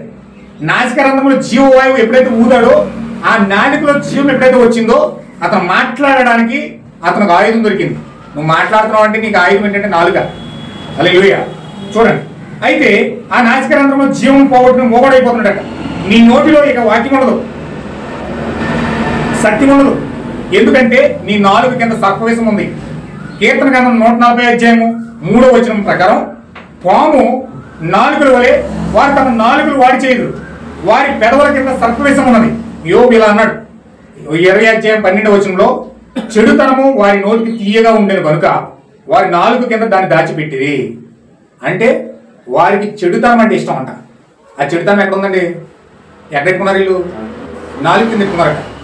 ఆ నాలుగు కింద ఎట్టుకుని ఎందుకు మోగోడైపోతే వాడి పరిస్థితి ఏంటి ఎలా ఉంటుంది ఇక్కడ వివరిస్తున్నాడు చూడండి. వాడు మోగోడైతే ఆత్మీయంగా వాడు మోగోడైపోతే ఒక మనిషి యొక్క జీవితం ఎట్లా ఉంటుంది అన్నది ఇక్కడ ప్రవక్త చెప్తా ఉన్నాడు. ఒకసారి మనం గమనిద్దాం. నాసికారంధ్రంలో జీవం ఉండదు. వారి యొక్క నాలిక కింద సర్పవేశం ఉంది. సర్పవేశం అంటే చెడుతనం వాడికి ఉండి అది చాలా తీయగా ఉంటుందంట. అంటే ఆ చెడుతనాన్ని ఇష్టపడతారు, అది పాపాన్ని ఇష్టపడతారు. దాన్ని పోనీ భద్రం చేసుకుంటారట, నోట దాన్ని ఉంచుకుంటారట. యోబు గ్రంథం 33:2 ఎలా రాయబడింది, ఇదిగో నేను మాట్లాడని ఆరంభించి తిని నా నోట నా నాలుక ఆడుచున్నది. అంటే మాట్లాడడానికి ఆధారం ఏంటండి? నాలుక. ఆ నాలుక కింద చెడుతనం ఉంటే వీళ్ళు సత్యం నమ్మలేరు, వాగ్దాన వాక్యాన్ని అసలు నమ్మలేరు. కీర్తన గ్రంథం దావీదు అంటున్నాడు 5:9 వారి నోట యథార్థత లేదు, వారి అంతరంగం నాశనకరమైన గుంట, వారి కంఠం తెరిచిన సమాధి, వారు నాలుగుతో ఇచ్చకమాడుదురు, దేవా వారు నీ మీద తిరుగుబడి ఉన్నారు. అంటే దేవుని మీద వీళ్ళు తిరగబడి చేస్తున్నారంటే అర్థం ఏంటంటే, వీళ్ళు నాలుగుతో ఇచ్చకలాడుతున్నారంటే దేవుడి మీద ఎదురు తిరుగుతున్నారంటే అర్థం ఏంటంటే వీళ్ళు ఖచ్చితంగా వాళ్ళ నాలుగుల కింద చెడుతనం ఉన్నదట, వాళ్ళ అంతరంగంలో యథార్థత లేదట, వాళ్ళ అంతరంగం నాశనకరమైన గుంట అంట. కంఠం నాశనకరమైన గుంట, వారి కంఠము తెరిచిన సమాధి. తెరిచిన సమాధి అంటే సమాధి ఎప్పుడైతే తెరవబడిందో కొంపు వస్తుంది, పుల్లు నింపులు భయంకరమైన కార్యాలు ఉంటాయి. అందుకే చాలా మంది నోరు తెరిస్తే కొంపురోగమంటారు. ఏంటి, వాళ్ళు నోరు తెరిస్తే మాట వెనకాల బూతు, మాట ముందు బూతే, అన్ని బూతులే. సిగరెట్ కొంపు, మందు కొంపు, బూతులు కొంపు, పాపం కొంపు, వ్యభిచార కొంపు, అన్ని కొంపులతో అది నోరంతా కూడా మలినమైపోయి ఉంటుంది. హల్లెలూయా. కీర్తన గ్రంథం 10:7 అంటాడు, వారి నోరు శాపముతోను కపటముతోను వంచనతో నిండి ఉన్నది, వారి నాలుగు కింద చేటును పాపమును ఉన్నవి. కీర్తన గ్రంథం 12:3 అంటాడు, యెహోవా ఇచ్చకములాడు పెదవులన్నిటినీ బెంకములాడు నాలుగులన్నింటినీ కోసివేయును, అప్పుడు అతడు లేక ఆమె మోగవాడైపోతాడు. ఆమేన్. హల్లెలూయా. అంటే అతను మోగవాడైపోతాడంటే ఆత్మీయమైన మాట, ఆత్మీయమైన జీవము అతనిలో నుంచి పూర్తిగా తొలగిపోతుందంటే అర్థం ఏంటంటే దేవుడు వాడు నాలుగు కోసేశాడు, ఆత్మ సంబంధమైన నాలుగు కోసేశాడు, వారి నాసికారంధ్రంలో జీవం ఆపేశాడు. అందుకని వీళ్ళు ఏం చేస్తున్నారంటే ఆ యొక్క పాపాన్ని ప్రేమిస్తున్నారన్నమాట. శాపంతోను కపడంతోను వారు నిండిపోయారట, బెంకమలాడుతూ ఉన్నారట. ఆ నాలుగులన్నీ దేవుడు కోసేస్తున్నాడు. అప్పుడు అతడు లేక ఆమె మోగడైపోతుంది. వాళ్ళు ఇలా అనుకుంటారు, నా నాలుగు చేత మేము సాధించేస్తాం, మా పెదవులు మారి మాకు ప్రభు ఎవడని వారు అనుకుంటారట. అనుకో జాగ్రత్త సుమి, నీ నాలుగు ప్రభువే కోసేస్తాడు. అమ్మా చూసుకో తల్లి. కీర్తన గ్రంథం 50:19 దేవుడు ఇలా చెప్తా ఉన్నాడు, కీడు చేయవలనని నీవు నోరు తెరుచుతున్నావు, నీ నాలుక కపటం కల్పించుతున్నది, నీవు కూర్చుండి నీ సహోదరుడి మీద కొండేలు చెప్తున్నావు, నీ తల్లి కుమారుల మీద అపనిందలు మోపుతున్నావు. కీర్తన గ్రంథం 52:2 ఇలా చెప్తున్నాడు, మోసం చేయవాడా, వాడిగల మంగళ కత్తివలే నీ నాలుక నాశనం చేయను ఉద్దేశించుతున్నది, మేలు కంటే కీడే ఎక్కువ చేయుటకు నీతి పలుకుడు కంటే అబద్ధం చెప్పుటకు నీకు ఇష్టము. అంటే ఈ నాలుక ఆత్మీయత పోయిందంటే దేవుడు ఆ నాలుగులో నాసికారంధ్రం కట్ చేశాడంటే వీళ్ళ నోటి నిండా శాపాలు ఉంటాయి. నేను కూతురు పెట్టా, నేను అక్కడ పెట్టా, నేను ఇక్కడ పెట్టా, ఏవో మాట్లాడుతూ ఉంటాయి. హల్లెలూయా. ఏమన్నా అర్థమవుతుందండి? అంటే నాలుగుతో ఎదుటివారికి ఎల్లప్పుడు కూడా కీడుని కల్పిస్తారు తప్ప మేలు మాత్రం చేయడానికి ఇష్టపడరండి. వారి జీవితాల్లో ఎల్లప్పుడూ కూడా కీడే ఉంటుంది. వాళ్ళ మాటలన్నీ కూడా కుటిలమైన మాటలు, నీతి పలుకుటి కంటే యథార్థమైన మాటలు పలుకుటి కంటే అబద్ధాన్ని చెప్పుటకే వాళ్ళకి ఇష్టపడతారంట. ఊరకనే తిరిగి వెళ్తుంది అబద్ధం, ఊరకనే మాటలు మాట్లాడుతూ ఉంటారు. కపటమైన నాలుగు పిలవడ, అధికమైన నాశనకరమైన మాటలే ఇష్టం. కీర్తన గ్రంథం 55:9 ఎలా చెప్తున్నాడు, పట్టణంలో బలత్కారమైన కలహం జరుగుతుంది నేను చూస్తున్నాను, ప్రభువా అట్టి పనులు చేయవని నిర్మూలన చేయవని నాలుగు ఛేదించు. అంటే పట్టణంలో బలత్కారాలు జరుగుతున్నాయంటే కేవలం ఆధారం ఏంటండి? బలత్కారాలు జరుగుతున్నాయంటే కేవలం దీనివల్ల జరుగుతున్నాయంటే నాలుగు వల్ల జరుగుతున్నాయంట. అంటే ఇక్కడ మాట్లాడక్కడ అక్కడ మాట్లాడ పెట్టారనుకోండి, ఏమవుతుంది? ఈవిడ వెళ్ళి ఇక్కడ మాట్లాడక్కడ, అక్కడ ఈవిడ మాటలు ఆవిడ చెప్తుంది, ఆవిడ మాటలు ఈవిడ చెప్తుంది, ఇద్దరు కొట్టు చచ్చిపోతాడు. ఈవిడ మూలని చక్కగా చూస్తుంది అనమాట. ఏమిటింది? నాలుగు లంకెట్టేసింది. లంకెలు ఎట్టేయడం వల్ల ఈ కుటుంబాల్లో చిచ్చులు పడి అందరూ కొట్టుకుంటూ ఉన్నారు. కానీ ఇక్కడ ఏం జరుగుతుందండి? ఈమె సంతోషిస్తాం. దీనివల్ల బలత్కారాలు జరుగుతున్నాయట. దీనివల్ల నాలుగు వల్ల అట్టి వాని నాలుగు ఛేదించమంటున్నాడు దేవుడు. ఇక్కడ చూడండి, కీర్తన గ్రంథం 57:4 ఇలాగంటున్నాడు, నా ప్రాణం సింహం మధ్య ఉన్నది, కోపోద్రేకుల మధ్యలో నేను పండుకొనిచున్నాను, వారి దంతము సోలాలు, అవి అంబుల వారి నాలుక వాడిగల కత్తి. చాలా మంది మాట్లాడాలంటే కత్తి అంటారు, కత్తి లాంటి మాటలు మాట్లాడమంటారు కదా, కత్తిలా తిరిగిపోతాయట. ఎలాంటి కత్తి అంటే అది వాడిగల కత్తి అంట. ఒకడు కత్తికి పొదును పెట్టినట్లు తమ నాలుగులకు పొదును పెడతారట. ఈ మాటలు ఎలా ఉన్నాయో చూడండి. కత్తికి పొదినెట్టినట్టంట, వాళ్ళకి నాలుగులు పొదినెడతారంట. ఈ నెల పడగొడితే బాగుంటుందంట. ఈ నెల పడగొట్టాలి, ఈ నెక్క పడగొట్టాలి, ఈయన ఏం చెప్తే పడతాడు. వెనకాల లోపల కుయ్యెత్తులు పన్ని రకరకాలుగా ఒకడు ఎదుగుతున్నాడంటే వాళ్ళు నెల తొక్కాలో, వాళ్ళు ఎలా కనసాలో అన్ని ప్రయత్నాలు కూడా నాలుగులు చేస్తూ ఉంటారు. హల్లెలూయా. కత్తికి పొదినెట్టినట్టు నాలుగులకి. యథార్థవంతులు పట్టవాలని చాటైన స్థలంలో చేదు మాటలు బాణములుగా సంధిస్తారు. వారు భయమేమీ లేక అకస్మాత్తుగా వారు కొడతారట. అంటే చీకట్లో ఆమె ఎలాంటిదో తెలుసా నీకు, ఎలాంటిది ఏమేం చేస్తుందో తెలుసా నీకు, ఇలాగని మొత్తం అక్కడికి వెళ్ళి నగిలి పెట్టేస్తూ ఉంటారు. చాటుని చేదు మాటలు పలుకుతూ ఉంటారు. ఏమండి, వారి దురాలోచన దృఢపరచుకుందరు. చాటుగా ఉల్లుట్టుటకు యోచించుకొనొచ్చు. మనల్ని ఎవరో చూచారని చెప్పుకుందరు. వారి దుష్క్రియలు తెలుసుకుంటూ ప్రయత్నించుదురు. వెతికి ఉపాయం చెప్పుకొచ్చుకుందరు. అంటే ఎవరైనా ఇష్టం లేదనుకోండి, ఒక మనిషి మీద ఇష్టం లేదు, వాడు ఎక్కడ దొరుకుతాడని చూస్తాడు అనమాట. ఎక్కడ దొరుకుతాడా, ఏ విధంగా పడతాడా మన పొట్టలో, ఒక్క చోట ఎక్కడైనా దొరికాడా ఇంకంతే అయిపోయింది పని. ఏ విధంగా చేయాలో ఆ విధంగా చేసేస్తారు అనమాట. వాళ్ళు వెతుకుతారట, దుష్క్రియలు ఎప్పుడు చేస్తాడా తెలుసుకోవడానికి ప్రయత్నం చేస్తారంట. ఆలయాలను అడుగుతారు, అందరిని అడుగుతారు, పలానోడి అసలు పరిస్థితి ఏంటి, ఏం చేస్తాడు, ఎలా ఉంటాడు, మొత్తం అన్ని వివరాలన్నీ డేటా 10 మందిని అడుగుతారు. 10 మంది 10 రకాలుగా చెప్తారు. ఎవరో ఒకటి దొరకకుండా ఉంటుంది ఇన్ఫర్మేషన్. అలాగనమాట. ఉరులుటకు యోచించుటకు మనల్ని ఎవరు చూచారని చెప్పుకుందరు. వాళ్ళు దుష్క్రియలు తెలుసుకోవడం ప్రయత్నిస్తారు. వెతికి ఉపాయం సిద్ధపరచుకుంటారు. ప్రతి వాడిని హృదయాంతరంగా మగాడం. వాళ్ళు కూలుదురు. కూలుటకే వారి నాలుగే కారణం. వారిని చూచి వారందరూ తలలు ఊచుదురు.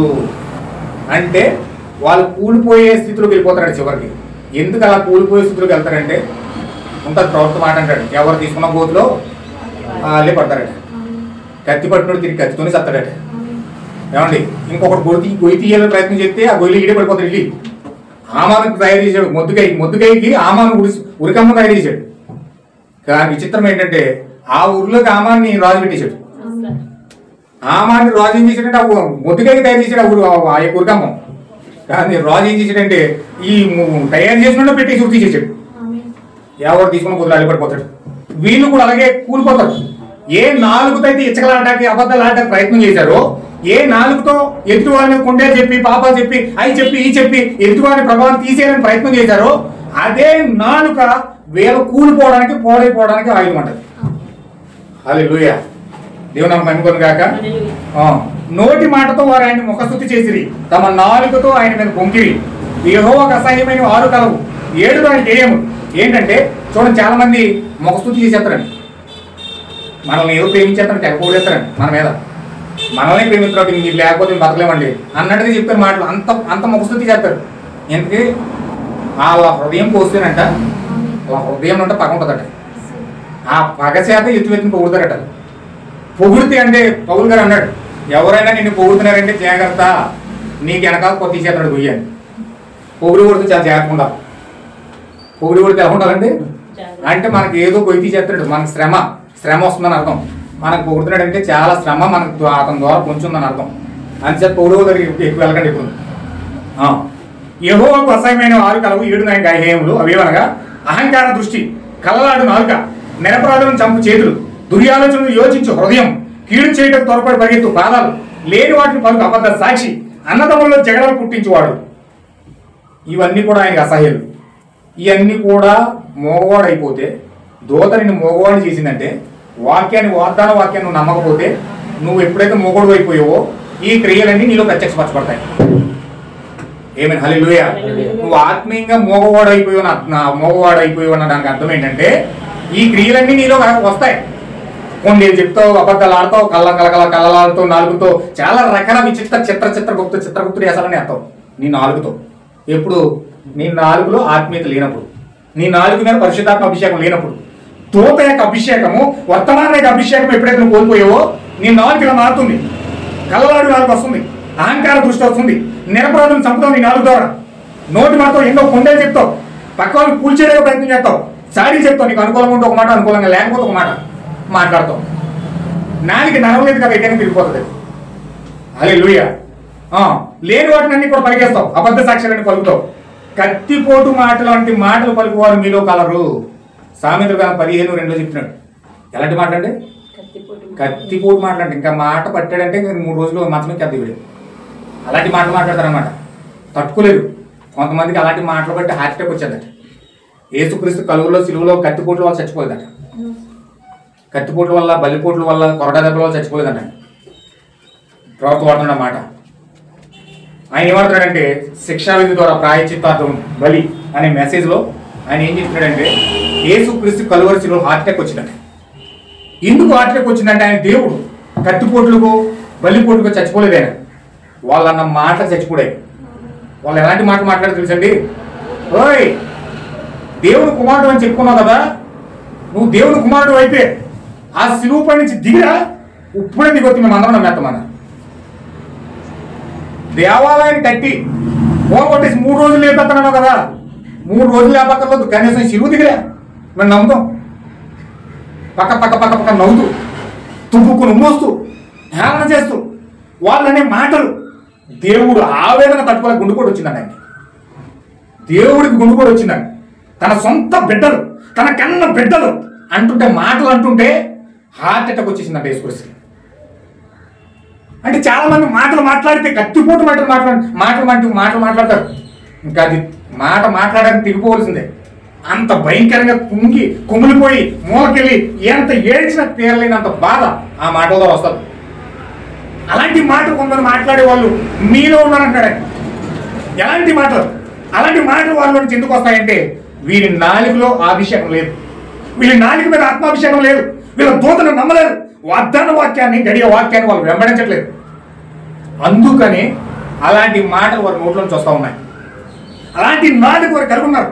అలాంటి నాలుక వారికి కలిగి ఉన్నారు కానుకే వారు జీవాన్ని పొందుకొని వారి నాసికారంధ్రంలో జీవం పోయి వాళ్ళు సచ్చిన శవం వలె బతుకుతూ ఉన్నారు, కానీ వారి లోపల జీవం లేదు.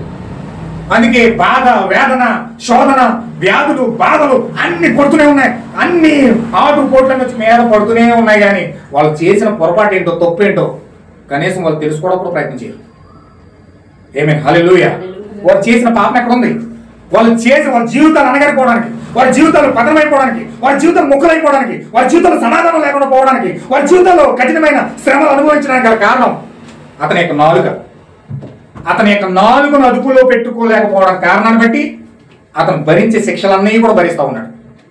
భరించే శిక్షలన్నీ, వేదనలన్నీ కారణం, శ్రమలన్నింటికి కారణం, భయంకరమైన కార్యాలన్నింటికి కారణం, ఒంటరిగా మూలకెళ్ళి ఏడవడానికి కారణం నాలుక ద్వారా చేసిన పాపం అని. హల్లెలూయా. ఎంతమందికి అర్థం ఉందన్నమాట?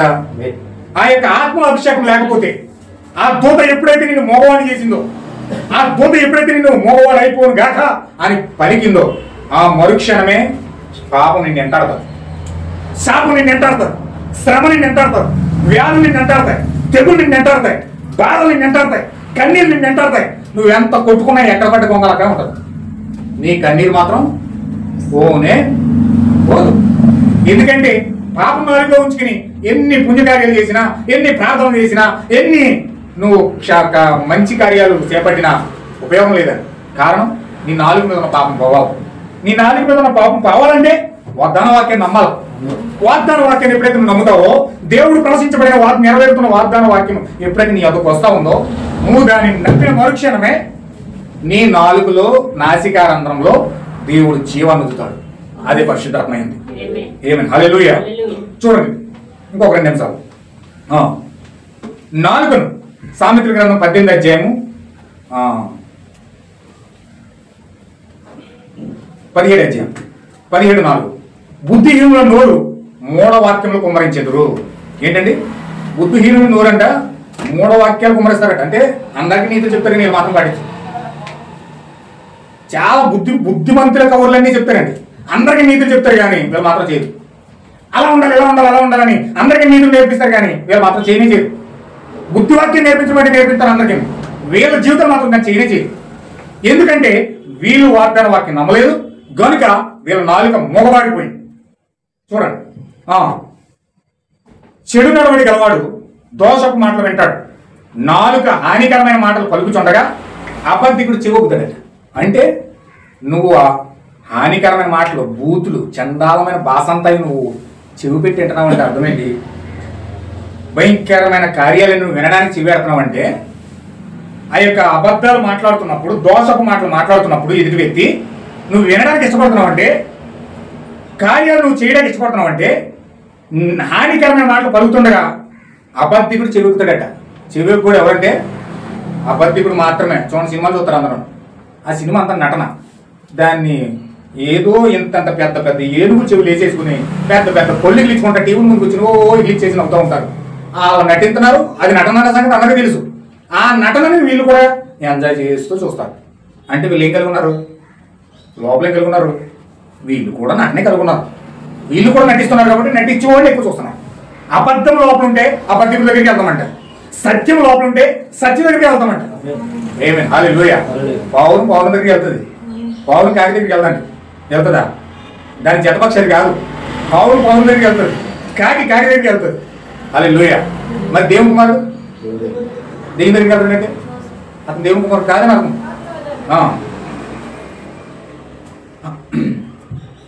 సామెతల గ్రంథం 21:23 చెప్పిన చూడండి, జీవ మరణములు నాలుక వశము. ఏంటండి?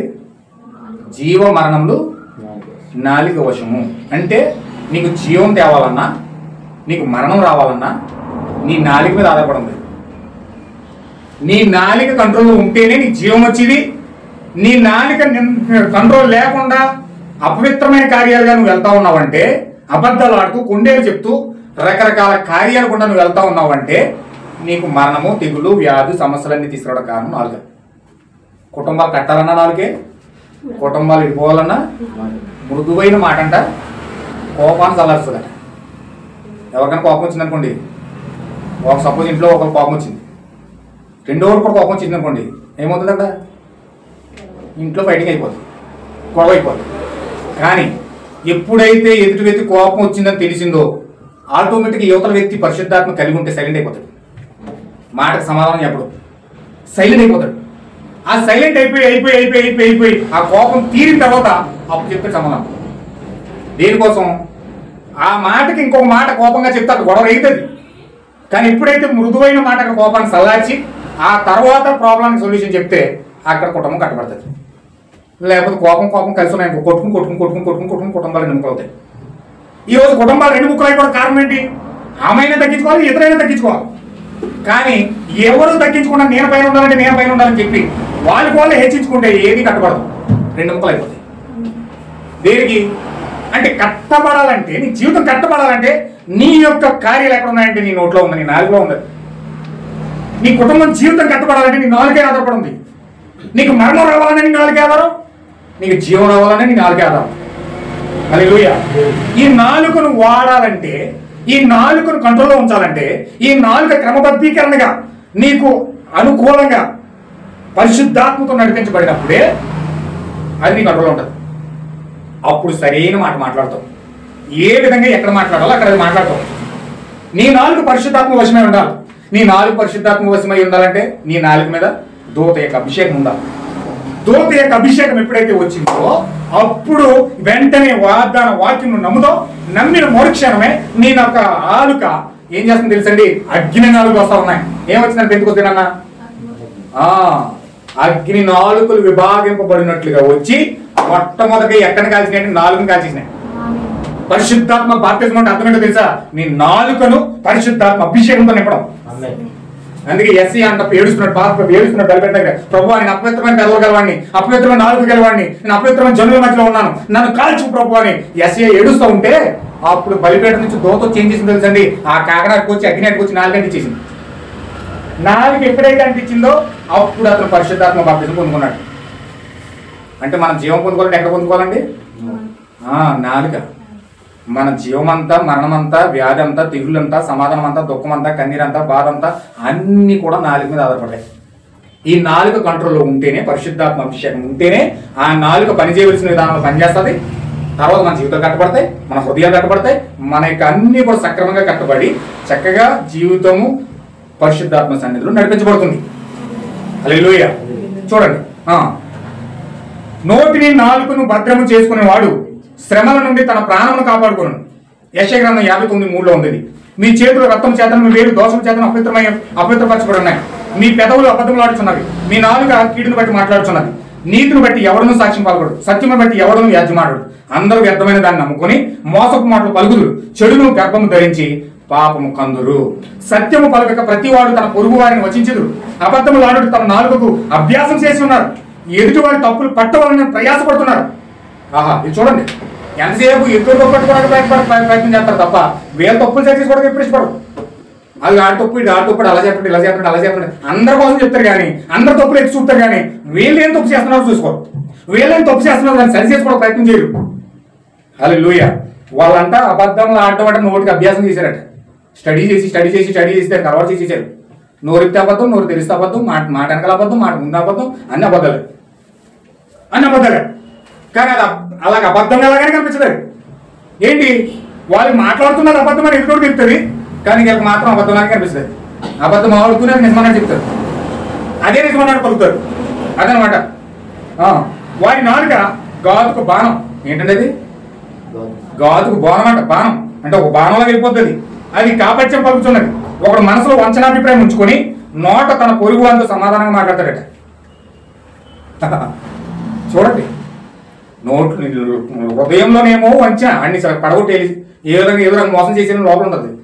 పైకి మాత్రం చాలా ప్రేమగా సమాధానంగా మాట్లాడతాడట. ఇది ఎంత ఘోరమో చూడండి. స్వేచ్ఛగా నాలుగులు ఆడించుకొనొచ్చు దేవోత్తులు ప్రకటించు ప్రవర్తనకు నేను విరోధిని. ఇది యెహోవా వాక్కు.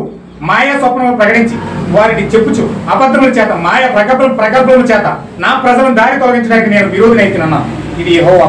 ఇది నేను వచ్చే వారం తీసుకుంటాను. ఇది చాలా పెద్ద సబ్జెక్ట్. ఇది వచ్చే వారం తీసుకుంటాను. ఇంతవరకు నేను ముగిస్తాను. అబద్ధం ఎంత తేలిక ఈరోజు పాస్టర్లు ఆడుతున్నారంటే చాలా ఈజీగా బలిపేయడం దగ్గర ఉండి ప్రజలకు అబద్ధం నేర్పిస్తున్నారట. దేవుడిని ఆలోచన మాట్లాడుతున్నాడని చెప్పి ప్రజలకు చెప్పి వీళ్ళు అబద్ధాలు చెప్తున్నారు. అన్నింటికంటే పెద్ద మోసం ఏంటంటే దేవుడు నా రోజు మాట్లాడుతున్నాడని చెప్పి దేవుడికి మాట్లాడుతున్నాడని చెప్పి వీళ్ళు అబద్ధాలు ఆడుతున్నారు. వీళ్ళు చెప్పే మాటను దేవుడు మాటని చెప్తున్నారు. వీళ్ళు పలికే మాటను దేవుడు మాటని చెప్తున్నారు. ప్రజలను నమ్మించి మోసం చేస్తున్నారు.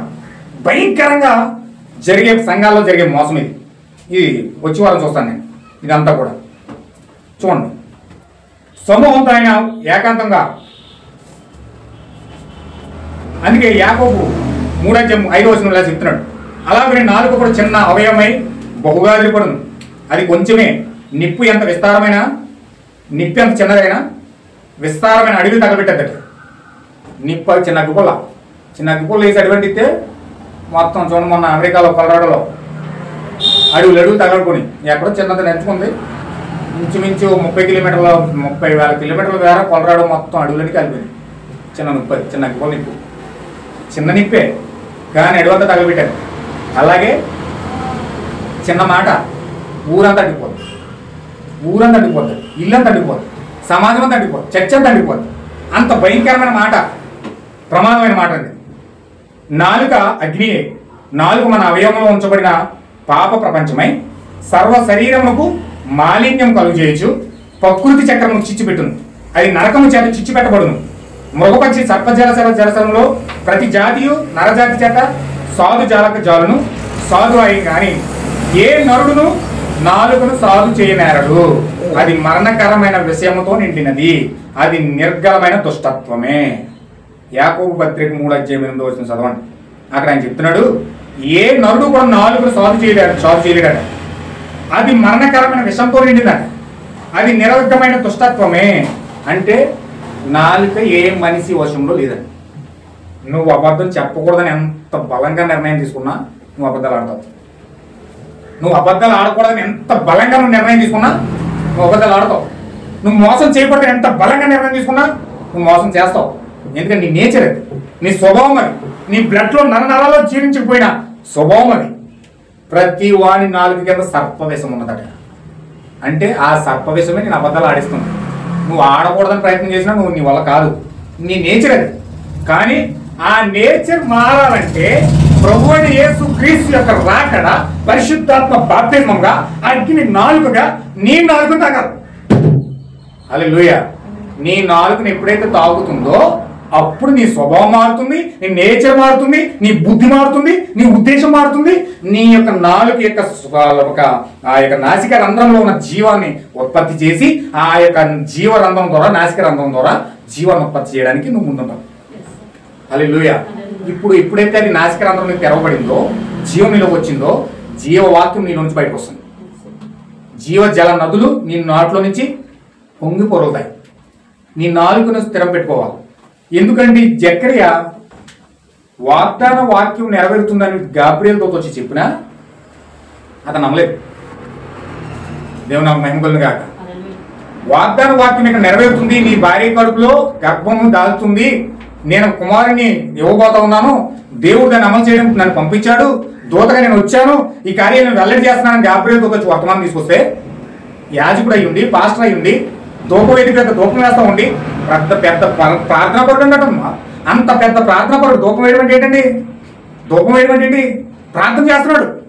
ప్రార్థన అంత ఎక్కువగా ప్రార్థన కలిగి ఉండి అతని జీవితంలో దూత దర్శనం వస్తే వాగ్దాన వాక్యం వివరిస్తే అతను నమ్మలేకపోయాడు. నమ్మలేకపోవడం కారణం చేత నేను ఎన్ని చదివానో చూడండి. ఇప్పుడు వరకు ఎన్ని పాయింట్లు చదివానండి? చాలా పాయింట్లు చదివేశాను. నాలుగు ద్వారా ఎంత ప్రమాదం జరుగుతుందో ఆ వ్యక్తి ప్రపంచానికి, జనాలకి, సంఘానికి, కుటుంబానికి, స్నేహితులకి ఎంత భయంకరమైన వ్యక్తిగా మారిపోతాడో ఆ నాలుగు సాక్ష్యం. హల్లెలూయా. ఆ నాలుగును అదుపులో పెట్టుకోవాలంటే ఏ నరుడు వల్ల కాదు. ఆ నాలుగును అదుపు పెట్టుకోవాలంటే మనం ఏం చేయాలండి? ఏం చేయాలి? ఆ నాలుగును అదుపులో పెట్టుకోవాలంటే వాగ్దాన వాక్యం నమ్మాలి. వాగ్దాన వాక్యం నమ్మాలంటే ఈ గడియలో దేవుడు వాగ్దానం చేసాడో తెలుసుకోవాలి. అయితే ప్రియమైన దేవుని బిడ్డలారా, ఈ కాలంలో దేవుడు మలాకి గ్రంథం 5:6 చెప్పబడినట్లుగా ఏలియన్ పంపిస్తానని వాగ్దానం చేశాడు. కాబట్టి ఏలియన్ పంపించి తన వాగ్దానం నిలబెట్టుకున్నాడు. బలిష్ఠుడైన దూతగా క్రీస్తు రెండవ రాకడగా దిగొచ్చి ఆయన తన పిల్లలను కలుసుకోవడానికి సిద్ధపడతా ఉన్నాడు. ఆయన తన పిల్లలను కలుస్తూ వ్యక్తిగతంగా పిల్లలను దర్శిస్తూ ఉన్నాడు. కానీ భూమి మీద ఉన్న శాస్త్రులు, పరిచయాలు, సద్దుకాయలు బోధ ఏం చేస్తున్నారంటే, ఈనాటి క్రైస్తవులు, ఈనాటి శాస్త్రులు, ఈనాటి సద్దుకాయలు ఏం చేస్తున్నారంటే, దేవుడు రాలేదు, వస్తాడు అని ఎదురు చూసి ఆ యొక్క ప్రపంచాన్ని, ప్రజల్ని, సంఘాలని మోసం చేస్తూ ముందుకెళ్ళిపోతున్నారు. కానీ నిజమైన బలిష్ఠుడైన దూత క్రీస్తుగా వచ్చి తన పిల్లలను దర్శించుకుంటా ఉన్నాడు. హల్లెలూయా. ఆ రోజు 2000 సంవత్సరాల క్రితం ఎలాగైతే భూమి కిందకు వచ్చి మొదటి రాకడలో సమరయ స్త్రీ దగ్గరికి వెళ్ళాడు, ఆ పొట్టి జక్కే దగ్గరికి వెళ్ళాడు, ఆ యొక్క పేతురు దగ్గరికి వెళ్ళాడు, నాతానేయుల దగ్గరికి వెళ్ళాడు, ఆ పాపాత్ముడైన స్త్రీ దగ్గరికి వెళ్ళాడు. అలా వ్యక్తిగతంగా వెళ్ళి వాళ్ళు దర్శించుకుని మాట్లాడి నన్ను వెంబడించు, నన్ను ఫాలో అవ్వు అని చెప్పి వాళ్ళని ఫాలో చేసుకుంటూ 12 మందిని ఏర్పాటు చేసుకుని 120 మందికి పరిశుద్ధాత్మ బాప్తిస్మం ఇచ్చాడు ఆయన. హల్లెలూయా. ఆ రోజు మొదటి రాకడలో జరిగింది. ఈ రోజు రెండవ రాకడలో కూడా దేవుడు ఆయన బలిష్ఠుడైన దూతగా దిగివచ్చి ఆ ఏలియన్ పంపించి ఆ నెక్స్ట్ బలిష్ఠుడైన దూతగా దిగివచ్చి ఆయన తన పిల్లలను దర్శించుకుంటూ ఆయన ఒక్కొక్కరిని దర్శించుకుంటూ వెళ్తా ఉన్నాడు. హల్లెలూయా. అయితే ఈరోజు దేవుడు మనల్ని ఆ యొక్క కృప తాగినందుకు మనం ఎంతో ధన్యులమై ఉన్నాం.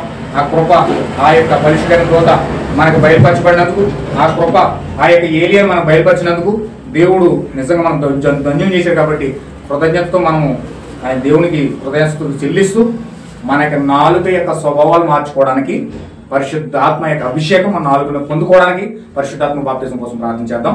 దేవుడి వాక్యం దీవించును గాక.